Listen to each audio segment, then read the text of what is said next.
Ooh. Hello, welcome to the stream, peeps. What up?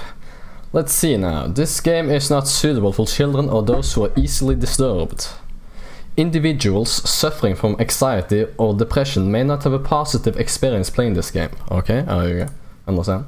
Would you like to review detailed content warnings which contain spoilers? Alternatively, in-game content warnings can be enabled in the 6 minutes at any time. No, I don't want to get spoiled, even though I already know what's gonna happen. By playing Doki Literature Club, you agree that you have noted the game's age rating in your region, and you consent to your exposure of highly disturbing content. I can't click disagree. What the fuck? Why can't I click disagree? What the fuck? Okay, I agree. Whatever. Serenity Forge, it's another logo. Oh my god. This game is not suitable for children or those who are easily disturbed. Oh my god, it's like 4K or something, I don't know. Let me just check that the stream is actually live. We'll do. Oh my god, I'm actually live. Let's see if the sound's good.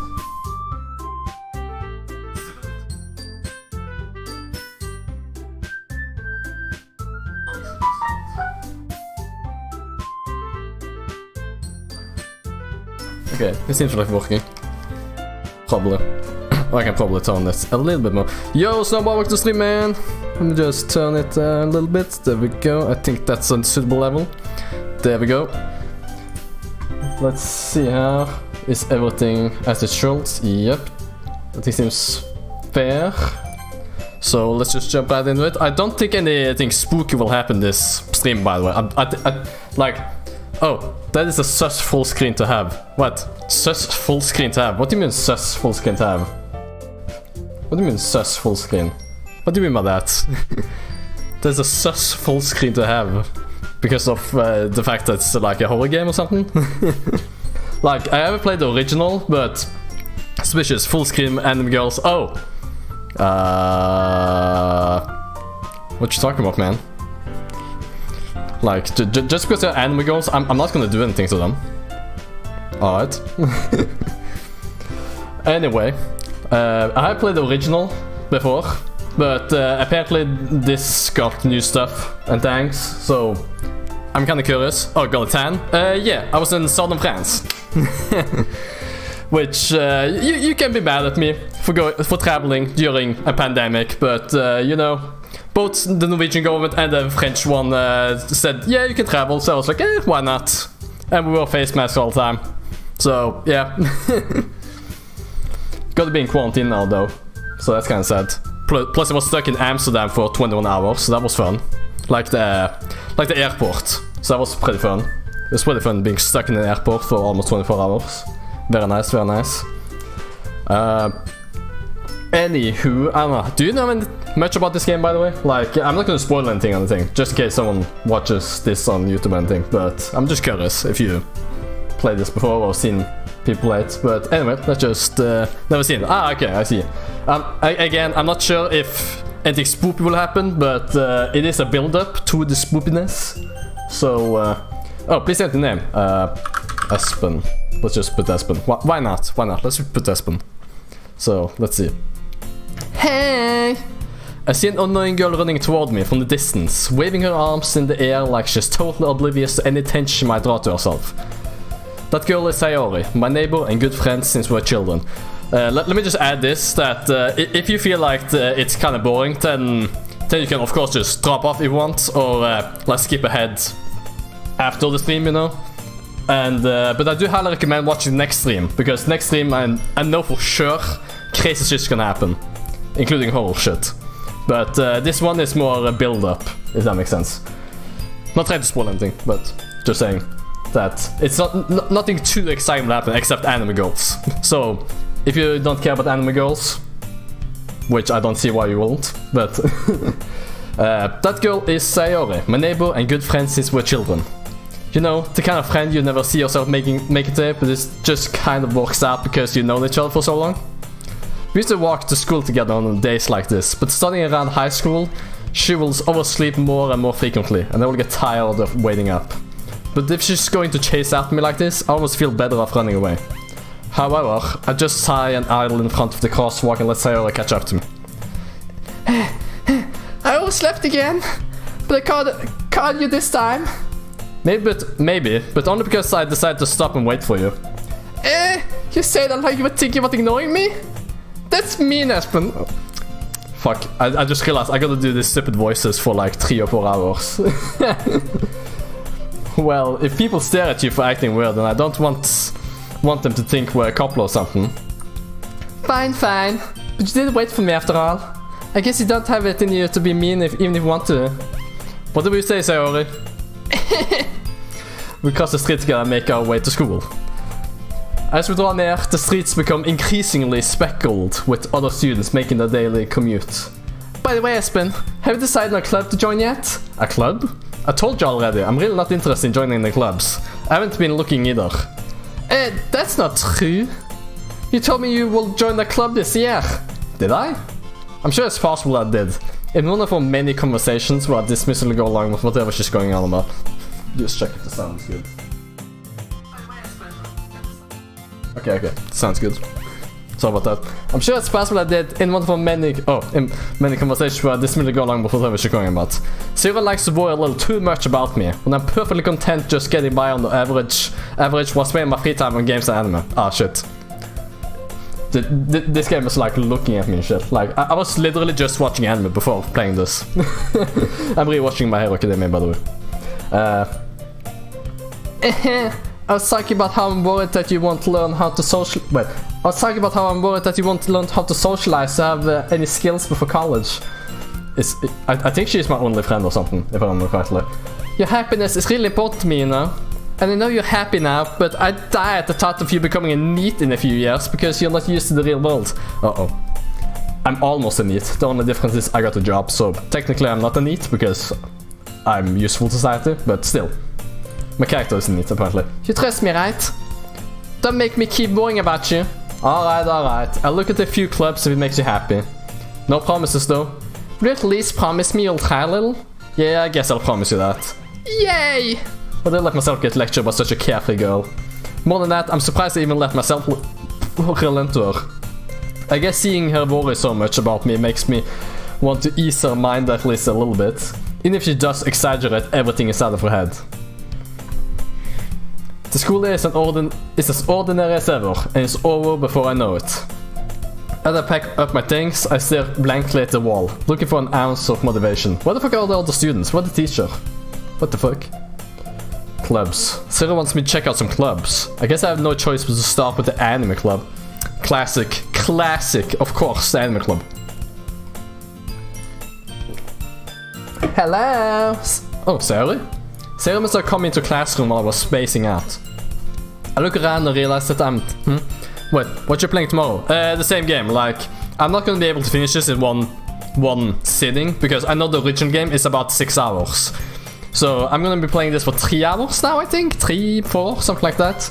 And then the rest tomorrow. I'm pretty sure I'm not gonna... I thought something else. Is that here? No. What the fuck? I thought something was... I thought the screen was like moving back and forth for some reason. But I'm pretty sure I'm not gonna be able to finish this one sitting, because it's like 6 hours, and now there's more content, so it might be like 7, 8, 9, I don't know. So I'm gonna be playing 3 to 4 hours, something like that, and finish it up tomorrow. But tomorrow is gonna be more the horror aspect of this game. I'm pretty sure the horror aspect is more something like that. I thought I'd catch you coming out of the classroom, but I saw you sitting here and spacing out, so I came in. Honestly, you're even worse than me sometimes. I'm impressed. You don't need to wait up for me if it's going to make you late to your own club. Well, I thought you might need some encouragement, so I thought, you know what? Well, that you could come to my club. Sorry? Yeah? There's no way I'm going to your club. That's so mean, man. Have you played Portal 2 as Dishonored? I played Portal 2, but I haven't played Dishonored. I could maybe play that. Like, I remember wishing that for like Christmas one time, and then I got it, and I never opened it up. Which is kind of a shame, because it's for PC, and I don't have a DVD drive anymore. So, basically, I gotta buy the game again, even though I only own it. Because I don't have a disc drive. Or I can just... Maybe there's a code on it I can just write. Probably. There's probably like code inside, you know, like a barcode thing. Probably use that. Unlock it on Dishonored's store. Who made Dishonored? Is it Bethesda? I think it's Bethesda. If I just don't know their browser, I can probably just write that code and get the game. There's no way I'm going to your club. Mini! Have fun. Oh, thank you, Celestine. Serious vice president of the literature club. Not that I was ever aware. I played like last week. Oh, those two games became my top 2 games of all time. It would be amazing if you played either. I played like last week. I see. Yeah, Portal 2 is amazing. It's such an amazing game. Like, holy shit. Fucking love Cave Johnson and shit. But I haven't played Dishonored though. I really should play that game. I heard the first and second game is really good. Not that I was ever aware that she had any interest in literature. In fact, I'm 99% sure she only did it because she thought it would be fun to help start a new club. Since she was the first one to show interest after the one who proposed the club, she inherited the title Vice President. That said, my interest in literature is guaranteed to be even less. Yeah, I'm going to the anime club. Whoa, man. Like, I kinda get it though, and anime is superior to literature. Come on, please. Why do you care so much anyway? Well, I can't tell the club yes I will bring in a new member. And Natsuki made cupcakes and everything. Don't make promises you can't keep. I can't tell if Sayori is really that much of an airhead, or if she's so cunning as to have planned all of this out. A little long sigh. Fine, I'll stop by for cupcake, okay? Yes, let's go! And thus today marks the day I sold my soul for a cupcake. Indeed, my soul. But yeah, I'm gonna be playing this tomorrow, and then take a day off, and then I'm gonna be playing... And then I can play Dishonored the day after. So that sounds good, if that sounds good. Let me see. And thus, today marks the day I sold my soul for cupcake. I dejectedly follow Sayori across the school and upstairs, a section of the school I rarely visit. Sayori, full of energy, swings open the classroom door. Everyone, new member is here! I told you, don't come in, new member. I glance around the room. Welcome to the literature club. It's a pleasure meeting you. Sayori always says nice things about you. Seriously? You brought a boy? Way to kill the atmosphere. Espen, what a nice surprise. Welcome to the club. All words escape me in this situation. This club is full of incredible cute girls, indeed. Hell yeah, man, see you until then. So I don't think this is my type of game. I recommend watching next stream though. Like, not this one, but next after. But, because, yeah. It's full of incredibly cute girls. What are you looking at? If you want to say something, say it. Sorry. That's okay. Okay, NP, very nice. The girl with the sour attitude, whose name is apparently Natsuki, is one I don't recognize. Her small, fat figure makes her look like a first-year student. She's also the one who made cupcakes, according to Sayori. You can just ignore her when she gets moody. Hey, what the fuck, man? Like, I know I'm ignoring you sometimes, but it's not nice ignoring her, okay? You know, do what I tell you to do, not what I do. I don't know. Sayori says that quietly into my ear, then turns back toward the other girls. Anyway, this is Natsuki, always full of energy, and this is Yuri, the smartest in the club. Don't say things like that. Yuri appears comparably more mature and timid, seems to have a hard time keeping up with people like Sayori and Natsuki.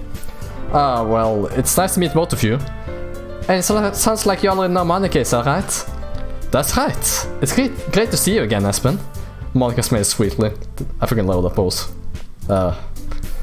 We didn't know each other. Well, we rarely talked, but we were in the same class last year. Monika was probably the most popular girl in class. Smart, beautiful, athletic. Basically completely out of my league. So having her smile at me so genuinely feels a little... You too, Monika. Nice one. Come sit down, Espen. We made room for you at the table so you can sit next to me or Monika. I'll get the cupcakes. Hey, I made them. I'll get them. So I got a little too excited. Then how about I make some tea as well? The girls have a few desks arranged to form a table. As Zero mentioned, it's been widened so that there is one space next to Monika and one space next to Sayori. Natsuki and Yuri walk over to the corner of the room, where Natsuki grabs a wrap tray and Yuri opens the closet. Still feeling awkward, I take a seat next to Sayori. Natsuki proudly marches back to the table, tray in hand. Okay, are you ready? Ta-da! What? Natsuki lifts the foil off the tray to reveal a dozen white, fluffy, cupcake decorated to look like little cats. The whiskers are drawn with icing and little pieces of chocolate were used to make airs. So cute! I had no idea I was so good at baking, Natsuki. Well, you know, just hurry and take one. So grabs one first, then Monika. Oh, then Monika, I follow. It's delicious! Zero talks with their mouth full and has already managed to get icing on their face. I turn the cupcake around in my fingers, looking for the best angle to take a bite. Natsuko is quiet. I can't help but notice her sneaking glances in my direction. Is she waiting for me to take a bite? That's kind of creepy. I finally bite down. The icing is sweet and full of flavor. I wonder if she made it herself. This is really good. Thank you, Natsuki. But why are you taking me? It's not like I haven't heard this haven't I heard this somewhere before? Made it for you anything. I thought you technically did. Saori said, well, maybe, but not for you, you know, you dummy. Oh, I don't like this. Such a dumb line. I give up on Natsuki's weird logic and dismiss the conversation. Like, am I not... Did I want to join the anime club? Do I not see the connections? Yuri returns to the table carrying a tea set. She carefully places a teacup in front of each of us before setting down the teapot next to the cupcake tray. You keep a whole tea set in this classroom? Don't worry, the teachers gave us permission. After all, doesn't a hot cup of tea help you enjoy a good book? I guess? Don't let yourself get intimidated. Yuri's just trying to impress you. That's not insulted. Yuri looks away. I meant that, you know... I believe you. Well, tea and reading might not be a pastime for me, but I at least enjoy tea. I'm glad. Yuri faintly smiles to herself in relief. Monica raises an eyebrow, then smiles at me. So, what made you consider the literature club? I was afraid of this question. Something tells me I shouldn't tell Monica that I was practically dragged here by Saori. Well, I haven't joined the clubs yet and Saori seemed really happy here, so that's okay, don't be embarrassed. We'll make sure you feel right at home, okay? As president of the literature club, it's my duty to make the club fun and exciting for everyone. Monica, I'm surprised. How come you decided to start your own club? You could probably be a board member for any of the major clubs. Weren't you a leader of the debate club last year? Well, you know, to be honest, I can't stand all the politics around the major clubs. It feels like nothing but arguing about the budget and publicity and how to prepare for events. I'd much rather take something I personally enjoy and make something special out of it. Same. And if it encourages others to get into literature, then I'm fulfilling that dream. Monica really is a great leader. Yuri also not in agreement. Then I'm surprised there aren't more people in the club yet. It must be hard to start a new club. You could put it that way. Not many people are very interested in putting out all the effort to start something brand new. Especially with something that doesn't grab your attention like literature. You have to work hard to convince people that you're both fun and worthwhile. But it makes school events, like the festival, that much more important. I'm confident that we can all really grow this club before we graduate. Right everyone? Yeah! We'll do our best. You know it! Everyone enthusiastically agrees. Such different girls, all interested in the same goal. Monica must have worked really hard just to find these three. Maybe that's why they were all so delighted by the idea of a new member joining. Though I still don't really know if I can keep up with their level of enthusiasm about literature. So Espen, what kinds of things do you like to read? Well, so I've read these past few years. I don't really have a good way of answering that. Hentai, doujin, you know. Manga. I read a manga. I muttered quietly to myself, half joking. Natsuki's head suddenly perks up. Oh my god. Looks like she wants to say something, but she keeps quiet. Not much of a reader, I guess. Well, that can change. Hey man, I've read One Punch Man, okay? Chill. I'm currently reading One Punch Man, that's literature. That's literature, okay? Shut up. Also read 2 chapters of Solo Leveling, I think. So that's a lot, okay? I should probably read more of that. But let me see. Well, that can change. What am I saying? I spoke without thinking after seeing Yuri's sad smile. Anyway, what about you, Yuri? Well, let's see. Yuri traced the rim of her teacups with a finger. My favorites are usually novels that build deep and complex fantasy worlds. The level of creativity and craftsmanship behind them is amazing to me.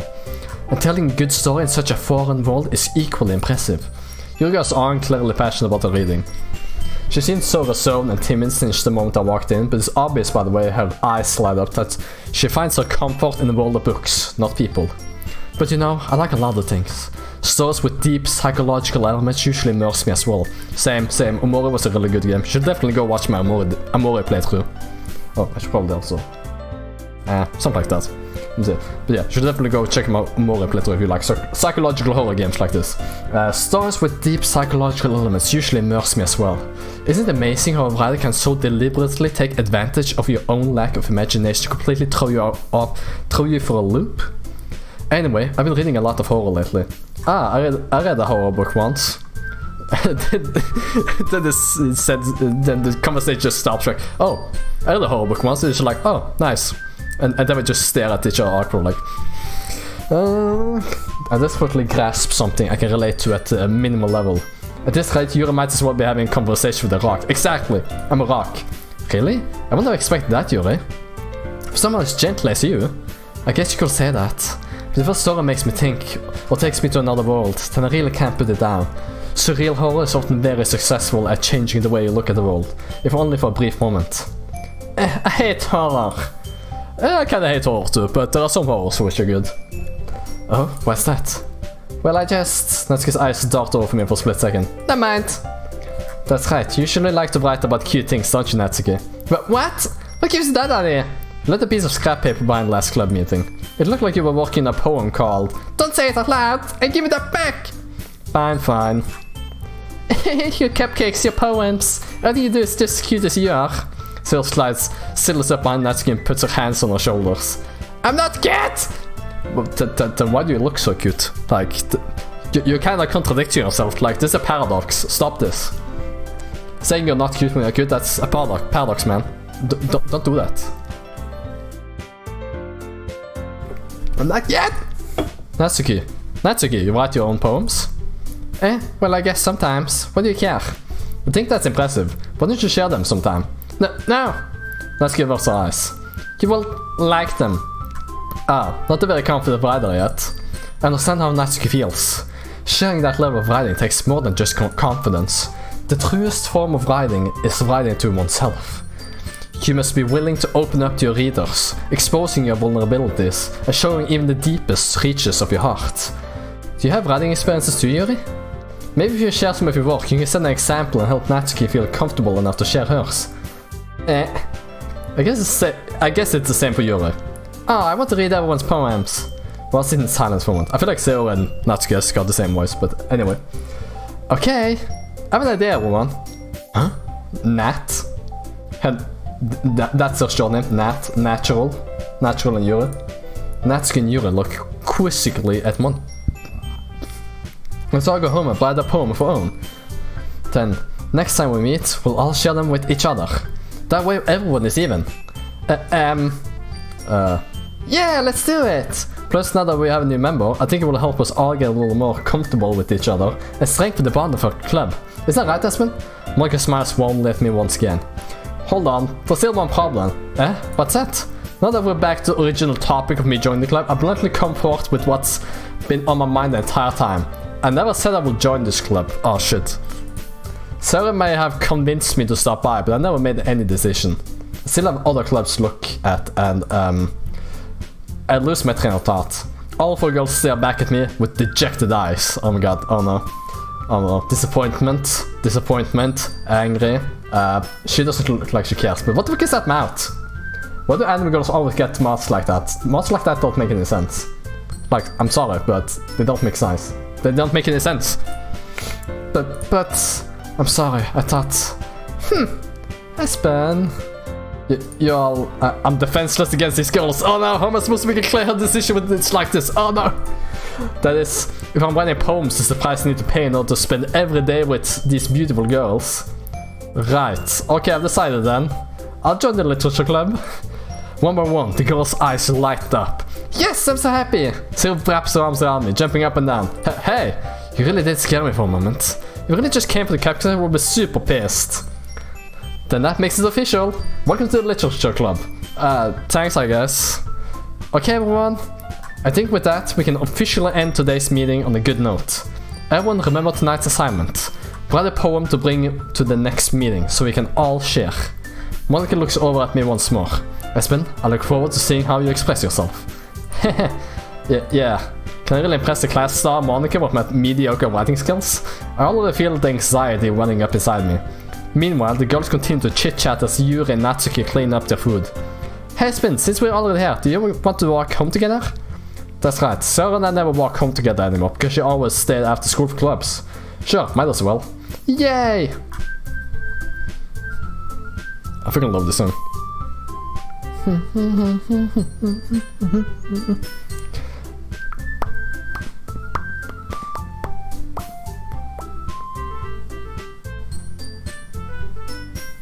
Yeah, okay. With that, the two of us depart the club room and make our way home. The whole way my mind wanders back and forth between the four girls. Sayori, Natsuki, Yuri, and of course Monica. Is this like the horse girls of the apocalypse or something? Would I really be happy spending every day after school in the literature club? Perhaps I'll have the chance to grow closer to one of these girls. Alright, I'll just need to make the most of my circumstances. I'm sure good fortune will find me. And I guess that starts with writing a poem tonight. Let's go! Poem time! It's time to write a poem. Pick words you think your favorite club member will like. Something good might happen with whoever likes your poem the most. I should probably say. There we go. Return. Let me see. Okay, let me see. Awesome. No, okay. Smart. No. Sugar. There we go. Sweet. No, okay. Milk? Fuck yeah, milk. Defeat? I feel like defeat is sir. Sadness is sir. Shiny? There we go. Doki Doki. Fuck yeah! She's the name of the game. She's the main character. Her name is Doki Doki. Marshmallow. Bouncy. Suicide. Ribbon? Bliss? No.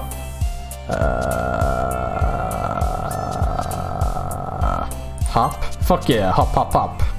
Let's see. Which one should I go for? Playground? There we go. My beat. Color? No. Let's see. Candy. Pain. Just pain. What's vanilla? Okay, she's vanilla. God damn it. Oh, take kiss one what? Take one everyone. What the fuck are you talking about, Celestin? Take kiss one everyone. Oh, take kiss on everyone. What the fuck? Take kiss on everyone. What the fuck do you mean, man? Kissing everybody? Yeah. Hair? There we go. Let me see. Jump. Fuck yeah. Giggle. Flower. Okay. Let's see now. Oh, I'm just right back. I was expecting to be in the classroom. Let me see. Hi again, Aspen. Glad to see you didn't run away on us. Nah, don't worry. This might be a little strange for me, but I at least keep my word. Well, I'm back at the literature club. I was the last to come in, so everyone else is already hanging out. Thanks for keeping your promise, Aspen. I hope this isn't too overwhelming of a commitment for you. Making you dive headfirst into the literature when you're not accustomed to it? Oh, come on, my kid deserves any slack. Sarah told me you didn't even want to join in the clubs this year, and last year too. I don't know if you plan to just come here and hang out or what. You're the best girl. Wrong. Fake news. Wrong. I don't know if you plan to just come here and hang out or what. But if you don't take us seriously, then you won't see the end of it. Natsuki, you certainly have a big mouth for someone who keeps her manga collection in the club room. Obviously, she's the superior girl. Like, she reads... Oh, your mom? What the fuck is that, man? Your mom. She's kind of mommy material, though. Like, look at her. Look at those titties. Natsuki finds herself stuck between saying Monica and manga. Manga's literature! Same. That's the only literature that I can actually like read, I think. Without getting full... I can't think of a single book that's not got a picture on it that I actually like. Like, I'm sorry. The only book okay, maybe one book. Fucking hell, I don't remember. Oh, Yuri, best girl. Well, if you just spam that shit, it won't just make a difference, you know. Swiftly defeated. Natsuki plus back into her seat. Don't worry, guys. Espen always gives it his best as long as he's having fun. He helps me with busy work without me even asking. Like cooking, cleaning my room. She has the biggest hits. Correct. You are 100% correct there. She's got some nice DDs. How dependable. Sarah, Hashtag best girl. No. Sarah, that's because your room is so messy it's distracting. And you almost set your house on fire once. Is that a... What the fuck? She's just laughing at... Like, I don't remember much from this game, by the way. There's shit that... Like, shit like this I don't remember. Like, oh, I almost burned down my fucking house. She's a fucking psychopath. It's such a... You're two really good friends, aren't you? Does she not give a shit the fact that she almost burned her house down? I might be a little jealous. How come? You and Espen can become good friends too? Sorry? Okay, you know what? I'm gonna just have my mouse cursor on her to this. Every time she's on screen. As usual, Sarah seems oblivious to the weird situation she just put me into. Oh, Yuri even brought you something today, you know? Wait, sorry? Me? Not really. Don't be shy. It's really nothing. What is it? Never mind. Sarah made it sound like a big deal when it's really not. What do I do? I'm sorry, I wasn't thinking. I guess that means it's up to me to rescue this situation. Hey, don't worry about it. First of all, I wasn't expecting anything in the first place. So, any nice gesture from you is a pleasant surprise. It'll make me happy no matter what. Is that so? Yeah, I won't make it a big deal if you don't want it to be. Alright. Well, here. You reached into the bag and pulled out a book. I didn't want you to feel left out. So I picked out a book that I thought you might enjoy. It's a short read, so it should keep your attention, even if you don't usually read. And we could, you know, discuss it if you wanted. How is this girl accidentally being so cute? She picked out the book she thinks I like, despite me not reading much. Yuri, thank you, I'll definitely read this. I enthusiastically take the book. Phew. Well, you can read it at your own pace. I look forward to hearing what you think. Now that everyone's settled in, I expected Monica to kick off some scheduled activities for the club. But that doesn't seem to be the case. Sarah and Monica are having a cheery conversation in the corner. Yuri's face is already buried in the book. I can't help but notice her intense expression, like she was waiting for this chance. Meanwhile, Natsuki is rummaging around the closet. I hear Natsuki utter an exasperated sigh from within the closet. She seems to be annoyed by something. I approach her in case she needs a hand. You looking for something there? Fucking Monica. Freaking Monica, I'm sorry. She now puts my stuff back in the right spot. What's the point in keeping a collection organized if someone else is just gonna mess it up?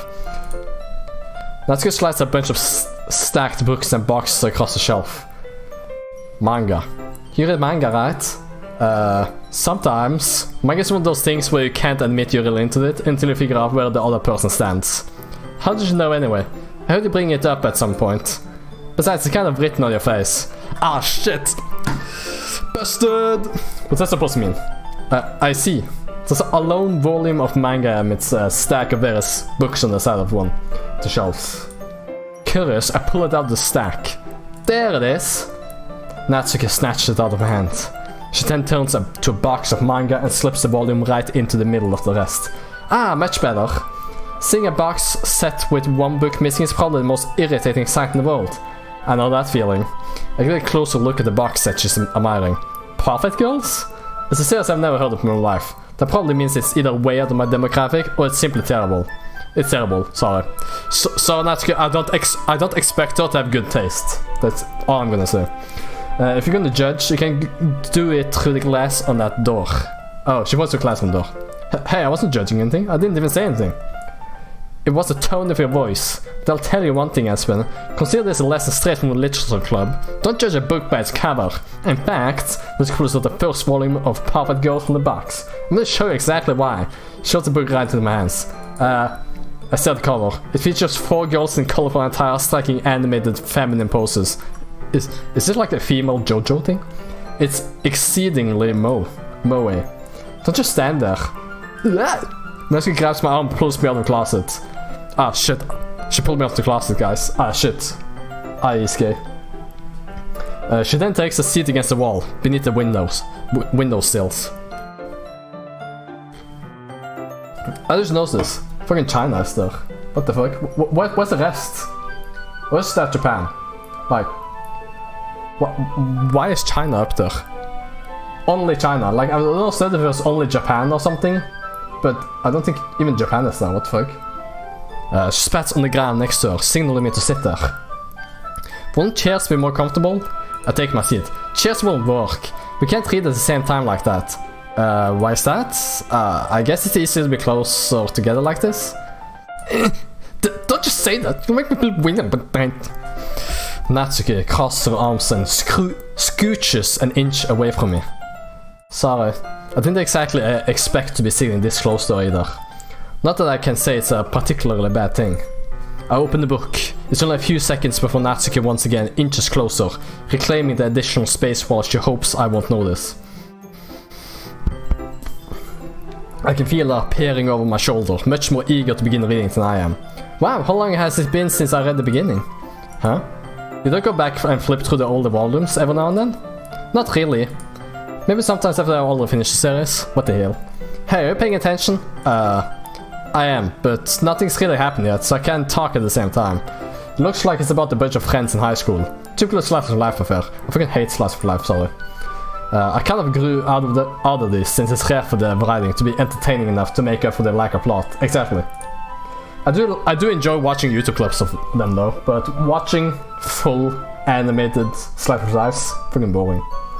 So, what should I expect from this? Is it going to be plot? Well, obviously, you think I will enjoy something that didn't have a plot? I mean, well, I guess I know what you're saying. A lot of the beginning is about simple things. Like, there's a really funny chapter where they're obsessed with the guy at the ice cream shop. But that just helps you get to know the characters. And besides, it's still entertaining. But later on, there's all kinds of drama. Like, when they get into all the backstories and when some of the romance starts to happen, that's really what makes it so good. But it's just spoiling the whole book to me. There are so many touching parts. Ah, is that so? It sounds like you really know what you're talking about. Maybe I underestimated you. What the fuck is that smile? And one of her teeth, like, fucking fang. Hey, wait! What's that supposed to mean? Natsuki gives me a little show. I just meant that I haven't yet seen you at your full power. What? Good save. What the fuck is that? What the fuck is that save? I haven't seen you at your full power? This chapter seems like it's about baking. This is just a guess, but is there a lot of baking in this manga? Well, Natsuki paused for a moment as if she doesn't want to admit something. Yeah, what does that matter? It doesn't, I was just curious. Since you enjoy baking too, right? That's just a coincidence. I just happened to get into baking around the same time I got this manga. Like, I won't ever get into anything because it's a manga. I feel bad for them with that impressionable. Definitely not a coincidence. I guess that explains Natsuki's interest in baking. Still, of all the hobbies to pick up from manga, that's definitely one of the better ones. True. Not to mention she's really good at it, so who am I to judge? Cute.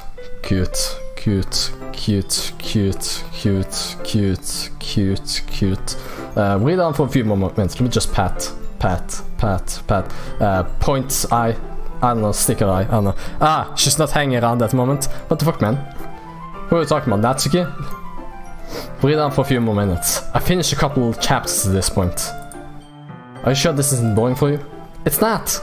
Even though you're just watching me read? Well, I'm fine with that. If you say so. I guess it's fun sharing something you like with someone else. I always get excited when I convince any of my friends to pick up a series I enjoy. You know what I mean? Huh? You don't? That's not... well, I won't really know. What do you mean? Don't you share a manga with your friends?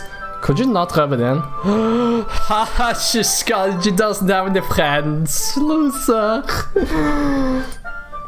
Jeez. Oh, sorry. Like I could ever get my friends to read this. Oh, she does have friends. Oh, shit. They just think manga's for kids. I can't even bring it up without them being all like, you still haven't grown out of that yet? Makes me want to punch them in the face. I know those kinds of people. Honestly, it takes a lot of effort to find friends that don't judge, much less friends who are also into it. I'm already kind of a loser, so I guess I gravitated toward the other losers all the time. But it's probably harder for someone like you. Wait, I gravitate towards losers. Did I just indirectly call her a loser? Is that what's happening? Did I just call her indirectly a loser? Yeah, that's pretty accurate, and she completely missed it. Wait, which part? I mean, I feel like I can't even keep it in my own room. I don't even know what my dad will do if he found this. At least it's safe here in the club room.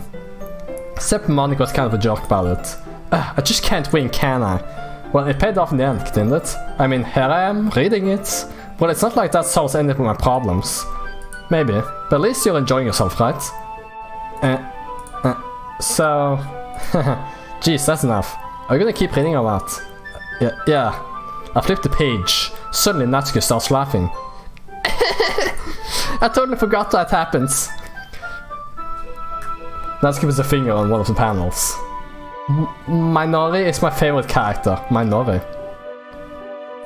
Sorry, Minori. I don't know. Favorite character. You always feel a little bad for her since she's so unlucky.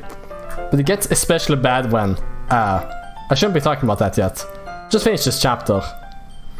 Natsuki's voice sparkles with excitement. It's a stark contrast to her usual bossy tone. I've only known her for like a couple of hours, so I'm not sure if I know how her bossy tone... Okay. But if you're just not used to sharing a favorite manga with your friends, I can understand why. It's hard to express in words the feeling you get when connecting with someone like that. And being able to provide that to Natsuki, for whom it's a rare experience, the thought makes me smile a little to myself. Okay, everyone. Are you all ready with today's poems? Oh, come on. Could you let time be any worse? Sorry. I just need to make sure we have enough time. Though you do look pretty cozy over there. Natsuki suddenly knows how close she's gotten to me. She hastily slides herself a good 12 inches away from me. Alright, guess I'll stop here for now. I close the book and hand it towards Natsuki. You're just giving it back? Don't you just want to know what happens? Yeah, but Monica just said, don't be dumb. Just take it home with you. Is that really alright?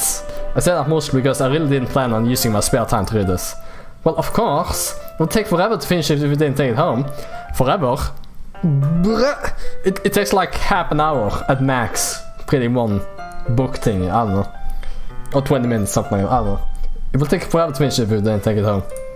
Like, I don't know. Just finish that one before tomorrow, so we can start the next one. If it gets bent, I'll kill you. That's brutal. That's kinda psychopathic, but oh well. By tomorrow, I only got part way through the volume so far. I might fall behind on some shows if I try to get through this. But I suppose that's a necessary sacrifice in exchange for seeing Natsuki's enthusiastic face. Or am I more scared of what will happen if I don't finish it? Alright then. I stand up. I return to where I put my stuff and carefully slip the book into my bag. By the way, did you remember to write a poem last night? Yeah. My relaxation ends. I can't believe I agreed to do something so embarrassing. I couldn't really find much inspiration, since I've never really done this before. Well, now that everyone's ready, why don't you find someone to share with? I can't wait! Sarah and Monica enthusiastically pull out their poems. Sarah is on a wrinkled sheet of loose leaf torn from a spiral notebook. On the other hand, Monica wrote hers in a composition notebook. I can already see Monica's pristine handwriting from where I sit. Natsuki and Yuri reluctantly comply as well, reaching into their bags. I do the same myself. Who should I show my poem to first? Natsuki, of course. I told Natsuki I was interested in poems yesterday. It's probably only fair if I share mine with her first.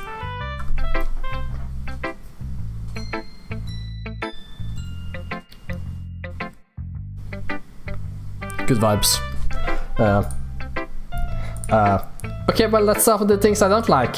First of all, let's get reread my poem. Oh, she's reading my poem. Right. No, man, I don't feel like giving you my... No. I don't feel like giving you my opinion. Yeah, then what's the point of sharing in the first place? I wrote this when I could have been doing it to other things. In fact, I remember how I said I want to read your poems. That's what I had in mind when writing this. I want to help you feel comfortable enough to share yours. Like Monica said. Well, I would be more comfortable sharing my poem if yours was really bad. You were supposed to show me some dumb poem and make me go, ha, well, it's not that great, but let me show you what real literature looks like. And you went and ruined it. I hope you're happy. So in other words, you're saying you liked it? Natsuki's retort gets calm in the throat. You don't understand anything, do you? I already told you that. You don't have to go announcing it to the world like you're all self-important, but I'm self-important. I'm important. Pretty sure I never actually said that. I say I'm mostly to myself. Natsuki must really hate me or something. I can't figure out if it's a win or a loss that she liked my poem. In any case, you still need to show me yours, right? Fine, I guess. Only because Monica will make me if I don't. Eagles can fly. Monkeys can climb. Crickets can leap. Horses can race. Owls can seek. Cheetahs can run. Cheeto. Eagles can fly. People can try. But that's about it. Very nice. Yeah, I told you that you weren't gonna like it. I like it. What? Just be honest. I am. Why are you so convinced that I won't like it? Well, because everyone in high school that writing has to be all sophisticated and stuff. So people don't even take my writing seriously. But isn't the point of poems for people to express themselves? True. Your writing style won't make your message any less valid. Yes, exactly. I like when it's easy to read but it hits you hard.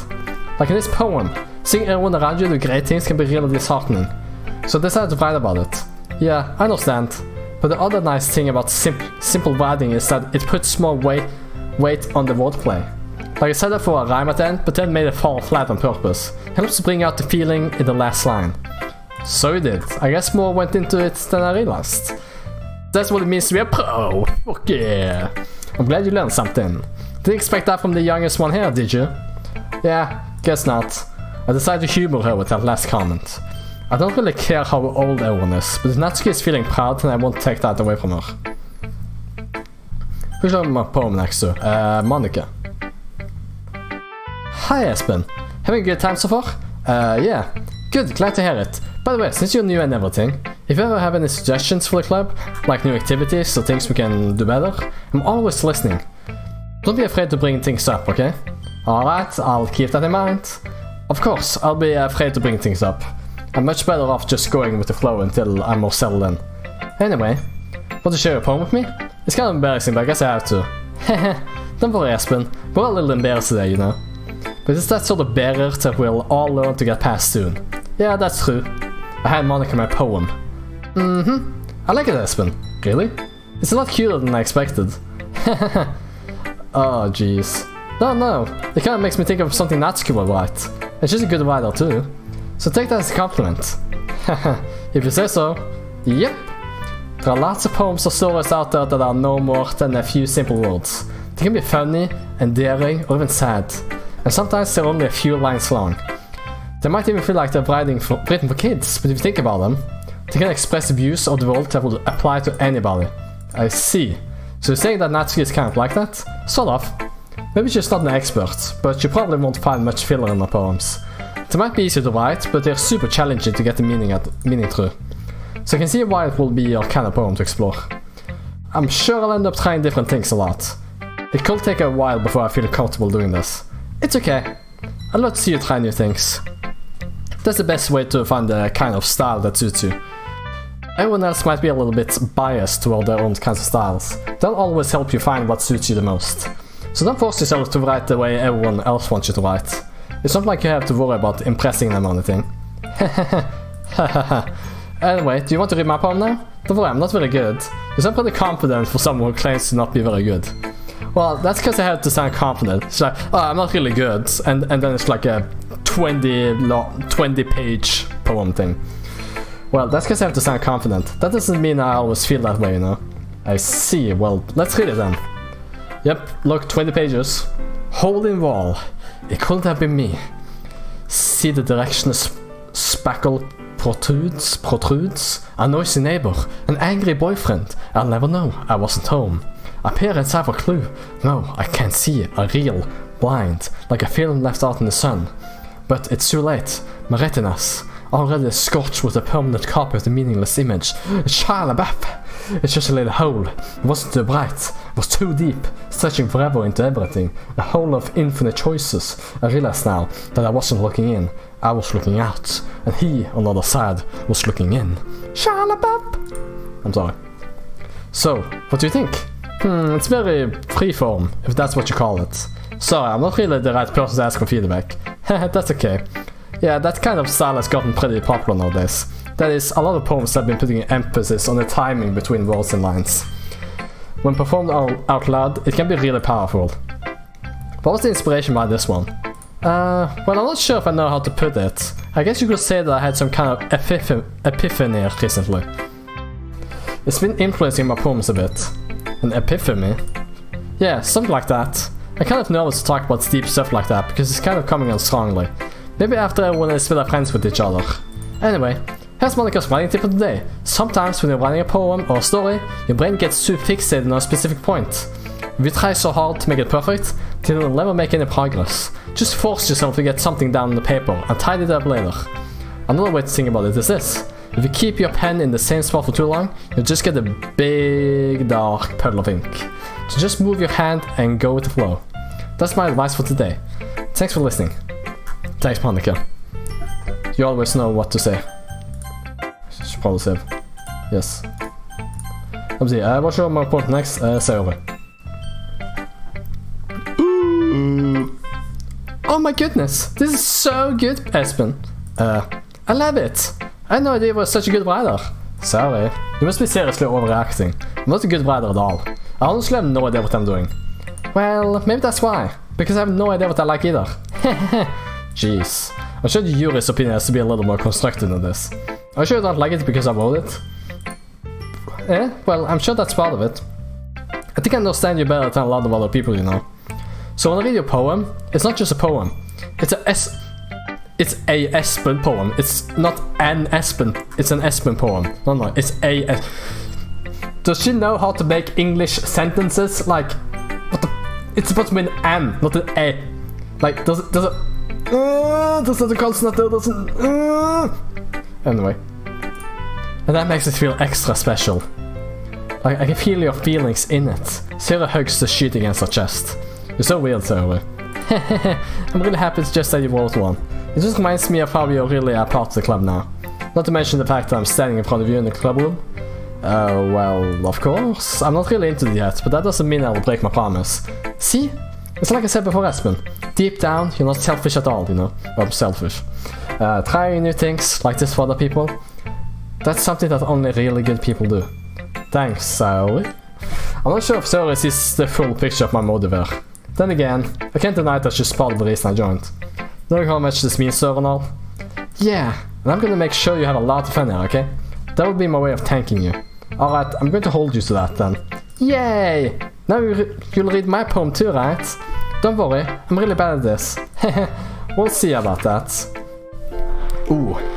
Oh, 10. Who do you think is best girl? Not so good. There's sunshine. The way you glow through my blinds in the morning. It makes me feel like you missed me. Kissing my forehead to help me out of bed. Make me rub the sleep from my eyes. Oh, sleep from my eyes. Are you asking me to come out and play? Bra, jeg drømte med det. That's fair. Are you asking me to come out and play? Are you trusting me to wish away a rainy day? Monica is second though. I took a bow. Oh, I look above. The sky is blue. It's a secret, but I trust you too. If it wasn't for you, I could sleep forever. But I'm not mad. I want breakfast. Same. Sorry. This is just a guess, but did you wait until this morning to write it? No, just a little. You can't answer just a little bit to a yes or no question. I think I forgot to do last night. Well, at least that makes me feel a little better about myself. Don't be mean. I still try my best. Yeah. I didn't mean to say that it was a bad poem. It came out nice. Or how should I put it? It sounds just like you. Really? Yeah. Especially that last line. I made eggs and toast! Even though you were late to school. It's bad to skip breakfast. I get all cranky. Well, I guess there's no point in arguing. Anyway, thanks for showing me. This was so much fun. Monica's the best.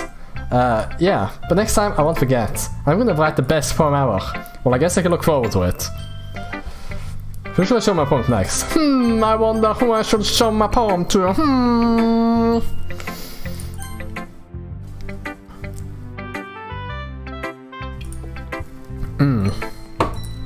You're a stares at the poem. A minute passes more than enough time for her to finish reading. Sorry, I forgot to start speaking. It's fine, don't force yourself. I'm not. I just need to put my thoughts into words. Hold on. Okay, yeah, here we go.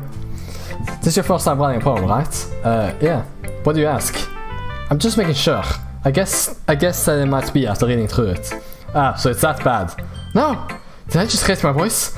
I'm so sorry. Yuri buries her face in her hands. I can't help but notice that it's been several minutes and we really haven't gotten anywhere. It might take Yuri a hot while to get used to new people. It's fine, I really didn't notice. What were you saying?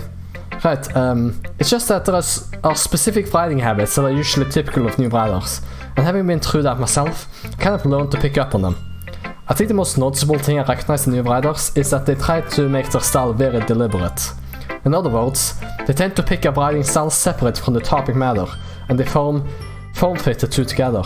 Then the result is that both the style and the expressiveness are weakened. Once Yuri finds her train of thought, it's as if her demeanor totally changes. Her stammer is completely gone and she sounds like an expert. Of course, that's not something you can be blamed for. There's so many different skills and techniques that go into writing even a simple poem. Not just finding them and building them, but getting them to work together is probably the most challenging part. It might take you some time, but it all comes with practice and learning by example and trying new things. I also hope that everyone else in the club gives you valuable feedback. Natsuki can be a little bit biased though. Biased? How? Well, never mind. I shouldn't be talking about people like that. Sorry. It's fine. Not sure if Yuri is apologizing to herself, to me, or to Natsuki. Do you mind if I read your poem now? Please do. I'd love to share my thought process behind it. Yuri smiles dreamily as if that's a rare opportunity for her. Which itself is kind of funny. After all, isn't this supposed to be a literature club? Shit. This is like freaking doctor handwriting. Ghost under the lights. The tendrils of my hair illuminate beneath the amber glow. Bathing. It must be this one. The last remaining streetlights to have withstood the rest of time. Oh, the rest of time. The last yet to be replaced by the sickening blue-green... Say blue? No, hue of the future. A bathed, calm, breathing air of the present but living in the past. Did I spit on the monitor? No. The light flickers. I flicker back. I'm sorry, I have such terrible handwriting. Yeah, you do. I'm sorry, but that's... I can't read shit, man. What? I wasn't thinking that at all. But it took you a long time to read. Well, I just don't read script very often. I actually think your handwriting is pretty. Huh? That's a relief. Also, I like the poem. Even though it's short, it was really descriptive. It wasn't too short. I usually write longer poems. Not at all. I'm really glad you like it. I'll be honest, since it's our first time sharing, I want to write something a little more mild. Something easy to digest, I suppose. Are you into ghosts, Yuri? Actually, the story isn't about a ghost at all, Aspen. Really? I must have totally missed the point. Well, I suppose you did only glance over it after all. But remember that poets often express their own thoughts, feelings and experiences in their work. They usually do more than tell a simple story or paint a picture. In this case, perhaps the subject of the poem is only being symbolically compared to a ghost. Lingering in her last remaining place of comfort, unable to let go of the past, and soon to be left with nothing. That's a lot more solemn putting it that way. I hadn't even thought of that. That's impressive. It's nothing, really. Well, it makes me happy that you think that. Just remember that it won't be long before you pick up on these things too. Yeah, maybe you're right. I guess I'll have to keep trying. I'm counting on you. Phew, I guess that's everyone. I glance around the room. That was a little more stressful than I anticipated. It's as if everyone is judging me for my mediocre writing abilities. Even if they're just being nice, there's no way my opponents can stand up to theirs. This is a literature club, after all. I sigh. I guess that's what I end up getting myself into. Across the room, Saori and Monka happily chatting. My eyes land on Yuri and Natsuki. They gingerly exchange sheets of paper, sharing their respective poems. As they read in tandem, I watch each of their expressions change. Natsuki's eyebrows furrow in frustration. Meanwhile, Yuri smiles sadly. What's with this language? Did you say something? Oh, it's nothing. Natsuki dismissively returns the poem to the desk with one hand. I guess you could say it's fancy. Ah, thanks. Yours is cute. Cute? Did you completely miss the symbolism or something? It's clearly about the feelings of giving up. How can that be cute? I know that. I just meant the language, I guess. I was trying to say something nice. Eh? You mean you have to try that hard to come up with something nice to say? Thanks, but it really didn't come out nice at all. Well, I do have a couple of suggestions. I was looking for suggestions. I will have asked someone who actually liked it. Which people did, by the way. Sarah liked it, and Espen did too. So, based on that, I'd gladly give you some suggestions of my own. First of all, excuse me. I appreciate the offer, but I've spent a long time establishing my writing style. I don't expect it to change anytime soon, unless of course I come across something particularly inspiring. Which I haven't yet. And Espen liked my poem too, you know. He even told me he was impressed by it. Natsuki suddenly stands up. Oh? I didn't realize you were so invested in trying to impress our new member, Yuri. That's not what I meant. You're just... You were set up as well. Maybe just jealous that Espen appreciates my advice more than he appreciates yours. And how do you know he didn't appreciate my advice more? Are you that full of yourself? No. If I was full of myself, I would deliberately go off my way to make everything I do overly cutesy. Is everyone okay? Well, you know what? I wasn't the one whose boobs magically grew a size bigger as soon as Espen started showing up. Oh my. She got a boner for me. Natsuki? Natsuki, that's a little... This doesn't involve you. I don't like biting ants! Suddenly both girls turned towards me as they just noticed I was standing there. Espen! She's just trying to make me look bad. That's not true. She started it. If she couldn't get over herself and learn to appreciate that simple writing is more effective, then this wouldn't have happened in the first place. What's the point in making a poem all convoluted for no reasons? The meaning should jump out of the reader, not force them to have figured it out. Have me explain that to her, Espen. Wait, there's a reason we have so many deep and expressive words in our language. It's the only way to convey complex feelings and meaning the most effectively. Avoiding them is not only unnecessarily limiting yourself, it's also a waste. You understand that, right, Espen? How did I get right into this in the first place? It's not like I know anything about writing, but whomever I agree with, they'll probably think more highly of me. So of course, that's going to be, let me just say. Maybe 2 times. There we go. There we go. Got 2 saves. So, Natsuki. Yuri! You're really talented. Well, but Natsuki has a point. I think that I break my brain in an attempt to back myself up. I think that conveying feelings with few words can be just as impressive as well. It lets the reader's imagination take over, and Natsuki's poem did a really good job at that. Yeah! It did, didn't it? Shows how much you know. That's not... Natsuki, I think that's enough. Huh? Me? But you were so mean to me. Natsuki's voice whines. Look, what we talked about yesterday was right. Writing is a really personal thing, and sharing it can definitely be hard. It looks like we learned that today. Even small criticism can lead to something pretty heated. I glance over my shoulder. Sarah is nodding vigorously. Yeah, so you don't need to feel threatened. You're a great writer, Natsuki. Huh? Natsuki's voice gets caught in surprise. Thanks for noticing. She's from the middle that's barely audible. Yuri? Yuri looks at me dejectedly. With a face like that, I can't help but feel bad for her as well. I'm sure that Natsuki didn't mean everything she said. So you don't need to feel threatened either. Well, if you say so. Hey! It's not like you need to apologize for me, Espen. Sheesh. Sheesh. Natsuki takes a breath. Breathe. The thing about... Natsuki glances around the room. Will everyone stop staring at me? Unsurprisingly, Natsuki has a harder time with it than she boasted. Sarah and Monica look away. Anyway, the thing about your boobs, I didn't mean it, okay? That's all. Hey, she's got nice titties, man. Oh, girl. Sorry. Natsuki looks away, avoiding eye contact with anyone. Yeah, you're naturally beautiful, Yuri.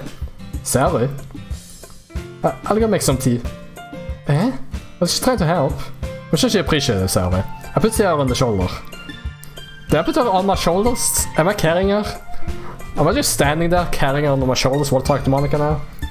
Well, now that we're past that, everyone's read each other's poems, right?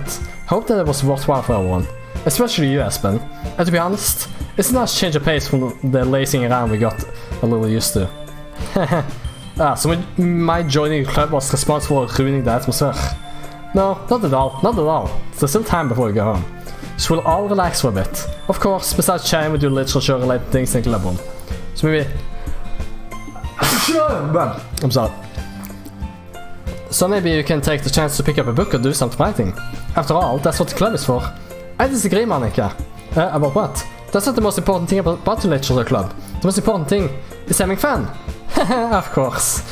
Well, I guess that's why you're the vice president, Sarah. In the end, though, Monica's right. Being in a literature club probably means I can spend all my time doing nothing. But in the end, I guess it's been worth it so far. Okay, everyone. It's just about time for us to leave. How did you all feel about sharing poems? Was it a lot of fun? Well, I'd say it was worth it. It was alright, but mostly. Espen, how about you? Yeah, I'd say the same. It was a neat thing to talk about with everyone. Awesome! In that case, we'll do the same thing tomorrow. Maybe you'll learn something from your friends too. So your poems will turn out even better. I think so to myself. I did learn a little more about the kind of poems everyone likes. With any luck, that means I can at least do a better job impressing those I want to impress. And not to myself with newfound determination. Espen! Ready to walk home? Sure, let's go. Hehehe. So it beams at me. Like... Beam? Fucking, what's that guy's name in Dragon Ball? Fucking, I forgot his name. You know the square beam that's square for some reason. I don't know. Or is that sword flare? I don't really remember. Fucking Dragon Ball, man. It's been a while since Sarah and I have spent this much time together. Or I should just zapping with the beam, like bzzz, freaking Emperor Palpatine. Bzzz. I can't really say I'm not enjoying it either. Sorry, about what happened earlier. What do you mean? You know, between you and Natsuki, does this kind of thing happen often? No. That's really the first time I've seen them fight like that. I promise they're both wonderful people. You don't hate them, do you? No, I don't hate them. Just want your opinion, that's all. I can see why they'd make good friends with you. Phew. You know, Espen, it's nice that I got to spend time with you in the club. But I think seeing you get along with everyone is what makes me the happiest. And I think everyone really likes you too. That's... Every day is going to be so much fun. Looks like Sarah still hasn't caught on to the kind of situation I'm in. Sure, being friends with everyone is nice, but does it really need to stop there? Oh my god. We'll just have to see what the future holds, Sarah. We'll just have to see what the future holds, Sarah. I pat Sarah on the shoulder. I said that more to myself than to her, but it's easy to use Sarah as an internal monologue sometimes. Okay. Yeah, let's do this.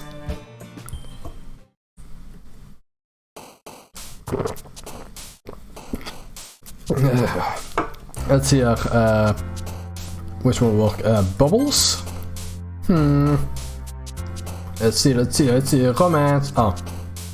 Clouds. Kitty. Doki. Heart? No. Peppy. Lollipop. Fluffy. Sparkle. Oh, what? Really? Okay. Roll. Jumpy.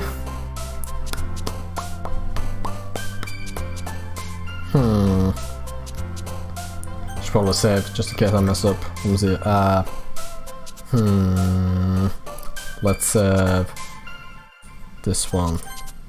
I feel like I'm gonna mess up. Let me see. Nah, shit. Pure. Okay. Effulgent. That feels like her. Because it's such a weird word. I've never heard effulgent before. What the fuck does that mean? Massacre. What the fuck? Poof.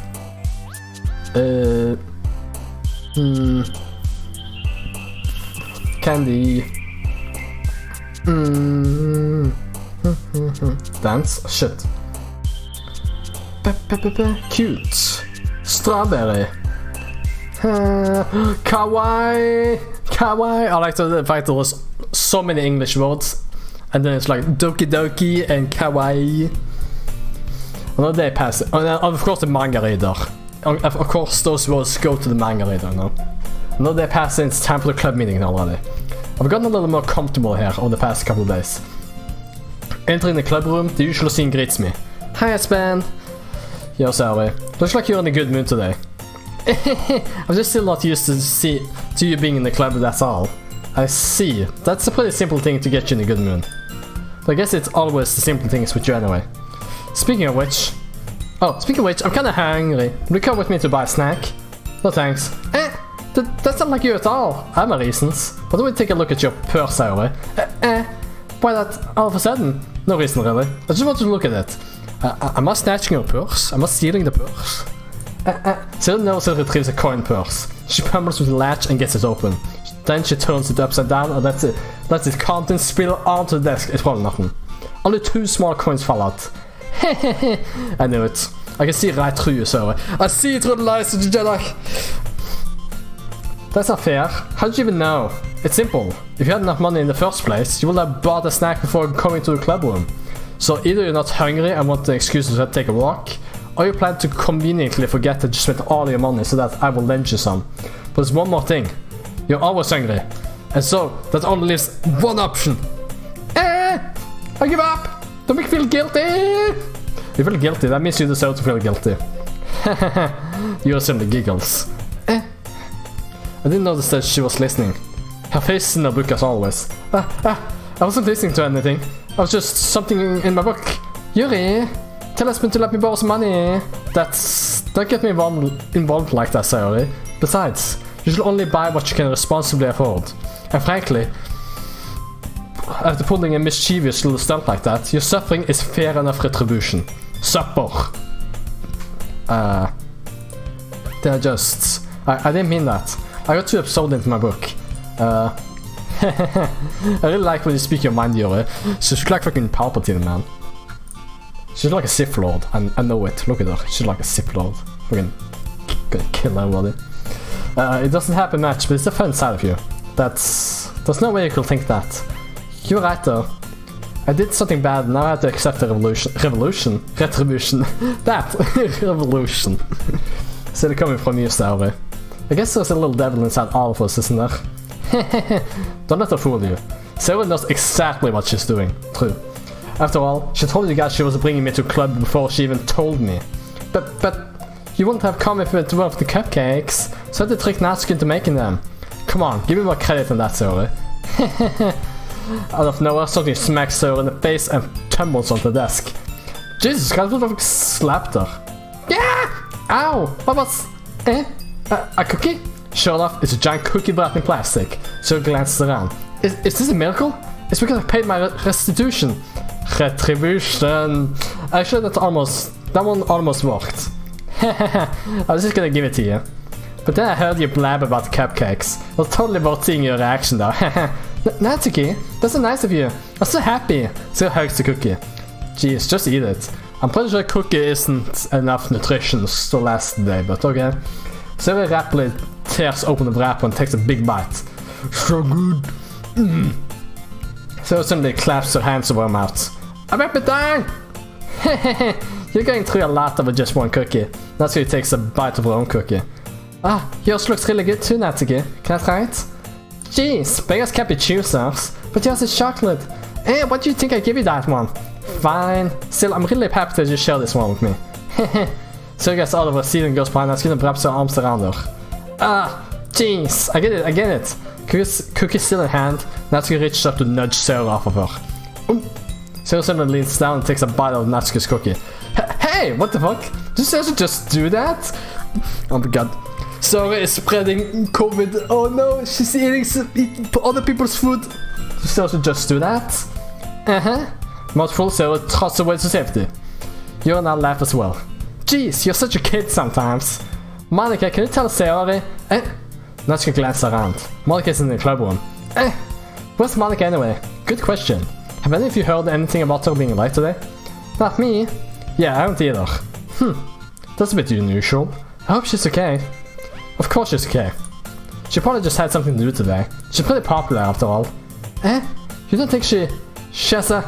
I wouldn't be surprised. She's probably more desirable than all of us combined. That's true. Excuse me? Soon the door swings open. Sorry, I'm super sorry. There. For some reason I thought I said I'm super horny.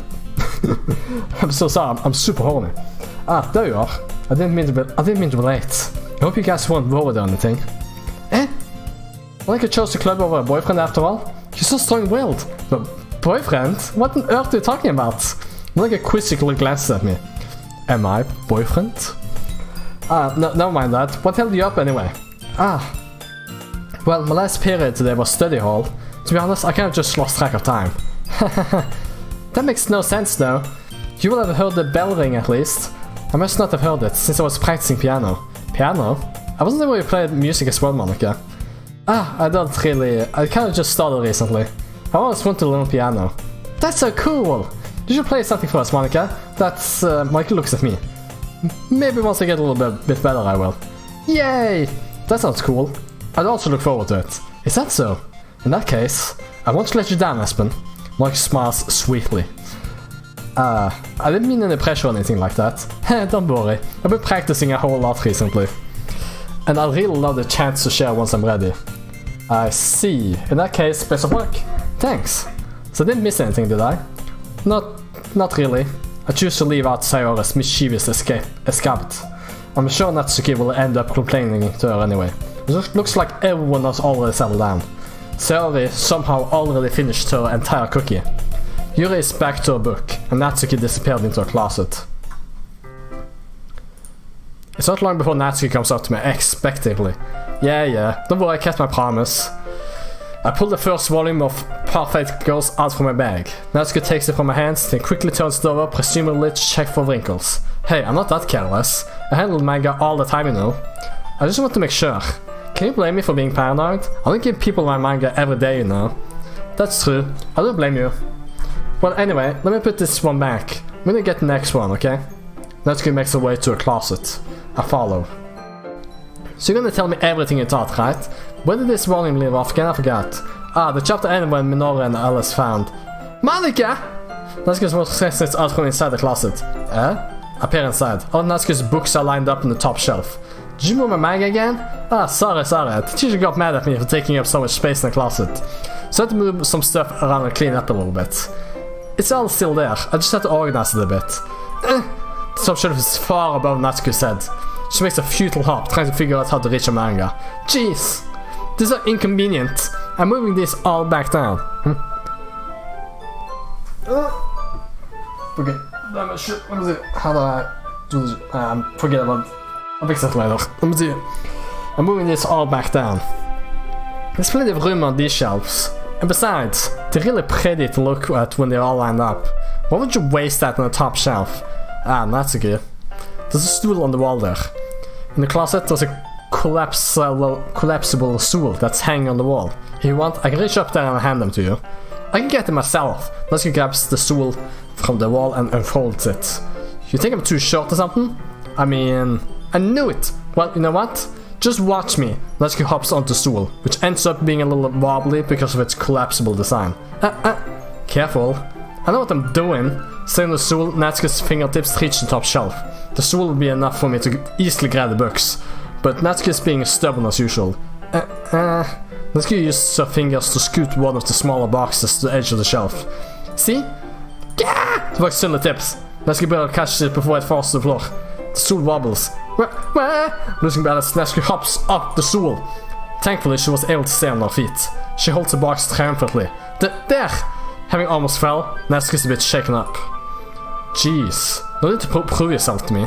There's no way you'll be able to get a bigger box like that. I can reach them, so just... I said I can do it. I don't want your help, okay? I'm gonna get the chair, so just hang on. Oh, wait, fucking hell, I miss... Wait, how do I... It's not possible to go back?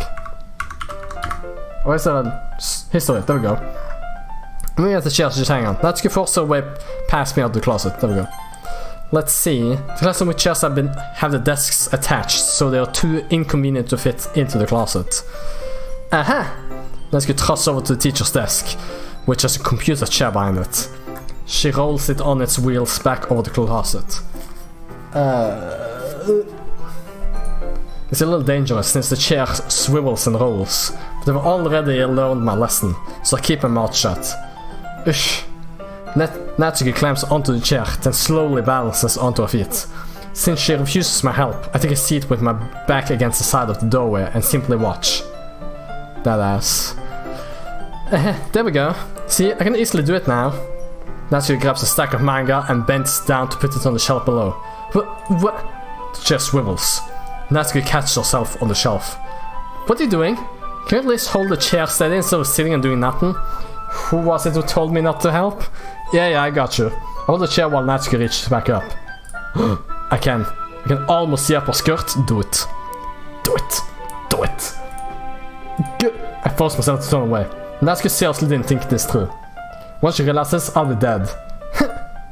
Natsuki wraps her arms around the perfect girl's box set, easily the largest one on the shelf. Heavy. Hey, Espen. I don't think I can bend down without falling. Here, and take this one. Huh? But then I have to let go of the chair. That's fine. Just for a second. Hurry up. Alright. Let me just stand up. I slowly release my grip from the chair. What do you mean stand up? Natsuki looks down at me. Why are you all the way back? Natsuki looks like she just realized something. But she'll lose her balance if she moves. Natsuki, the box. What you looking at? You tried to look up my... Natsuki's legs shake. I'm not, I was just... Natsuki, don't try to move. Just give me a box. You perv! You set me up! Hentai! Go away! Get out! But... I'll do it myself! She suddenly swivels beneath Natsuki's feet. Natsuki? The scene turns chaos in a split second. Chair flies from under Natsuki's feet. Frantically, I try to catch her. The box topples over her hands and the books go flying. I got you! Crash. That doesn't sound like I got her. That sounds like a crash. The full force of Natsuki's body against me throws me to the ground. A whole bunch of books pelt me in the face. Natsuki tries to shield herself with her own arms as her face lands straight on my chest. My right arm and my back seriously felt the impact. Hello there, General Natsuki. Slowly, Natsuki comes to her senses. She presses her arm straight into me to prop herself up. Natsuki seems to realize that it's not the floor that's beneath her. Gross! Gross! A fist pounds into my chest. Natsuki now hoists herself to her feet. What were you thinking? You sicko! Everything okay over there? I heard a loud noise. Monica suddenly appears in. Monica! See what happens when you put the manga on the top shelf? Are you trying to kill your club members or something? Jeez! Sorry. Oh, and one more thing. It seems like your most recent club member is a total pervert. So hope you're happy. Somehow it's impossible for me to explain this whole bizarre situation to Monica. I didn't do anything, I swear. I know, don't worry. Monica says that quietly to me. Looks like I'm off the hook. Oh no, but my... I look down. Natsuki's kneeling on the floor, holding one of the books that are scattered all over the floor. There's a large diagonal crease along the page that she's desperately trying to smooth out. No, the manga's ruined. I must have landed on the page. Natsuki tries a bit more to fix the crease, but she can't get it out. Suddenly she gives up and slams the book shut, then throws it to the floor. Instead of continuing to yell, she just lowers her head. It's okay. I can buy a new one. Natsuki, are you? No! Damn, she's really crying, holy shit. Look at, that's a lot of tears, man. Natsuki's voice squeaks. I see tears in her face. I'll help get the crease out, okay? It's partially my fault, so... Natsuki shakes her head, still looking down. No, I don't even care that much. I'm just having a really bad day today. Natsuki sobs again. I didn't mean to take it out on you. I really didn't mean to. It's fine. Is there anything you want to talk about? Natsuki shakes her head.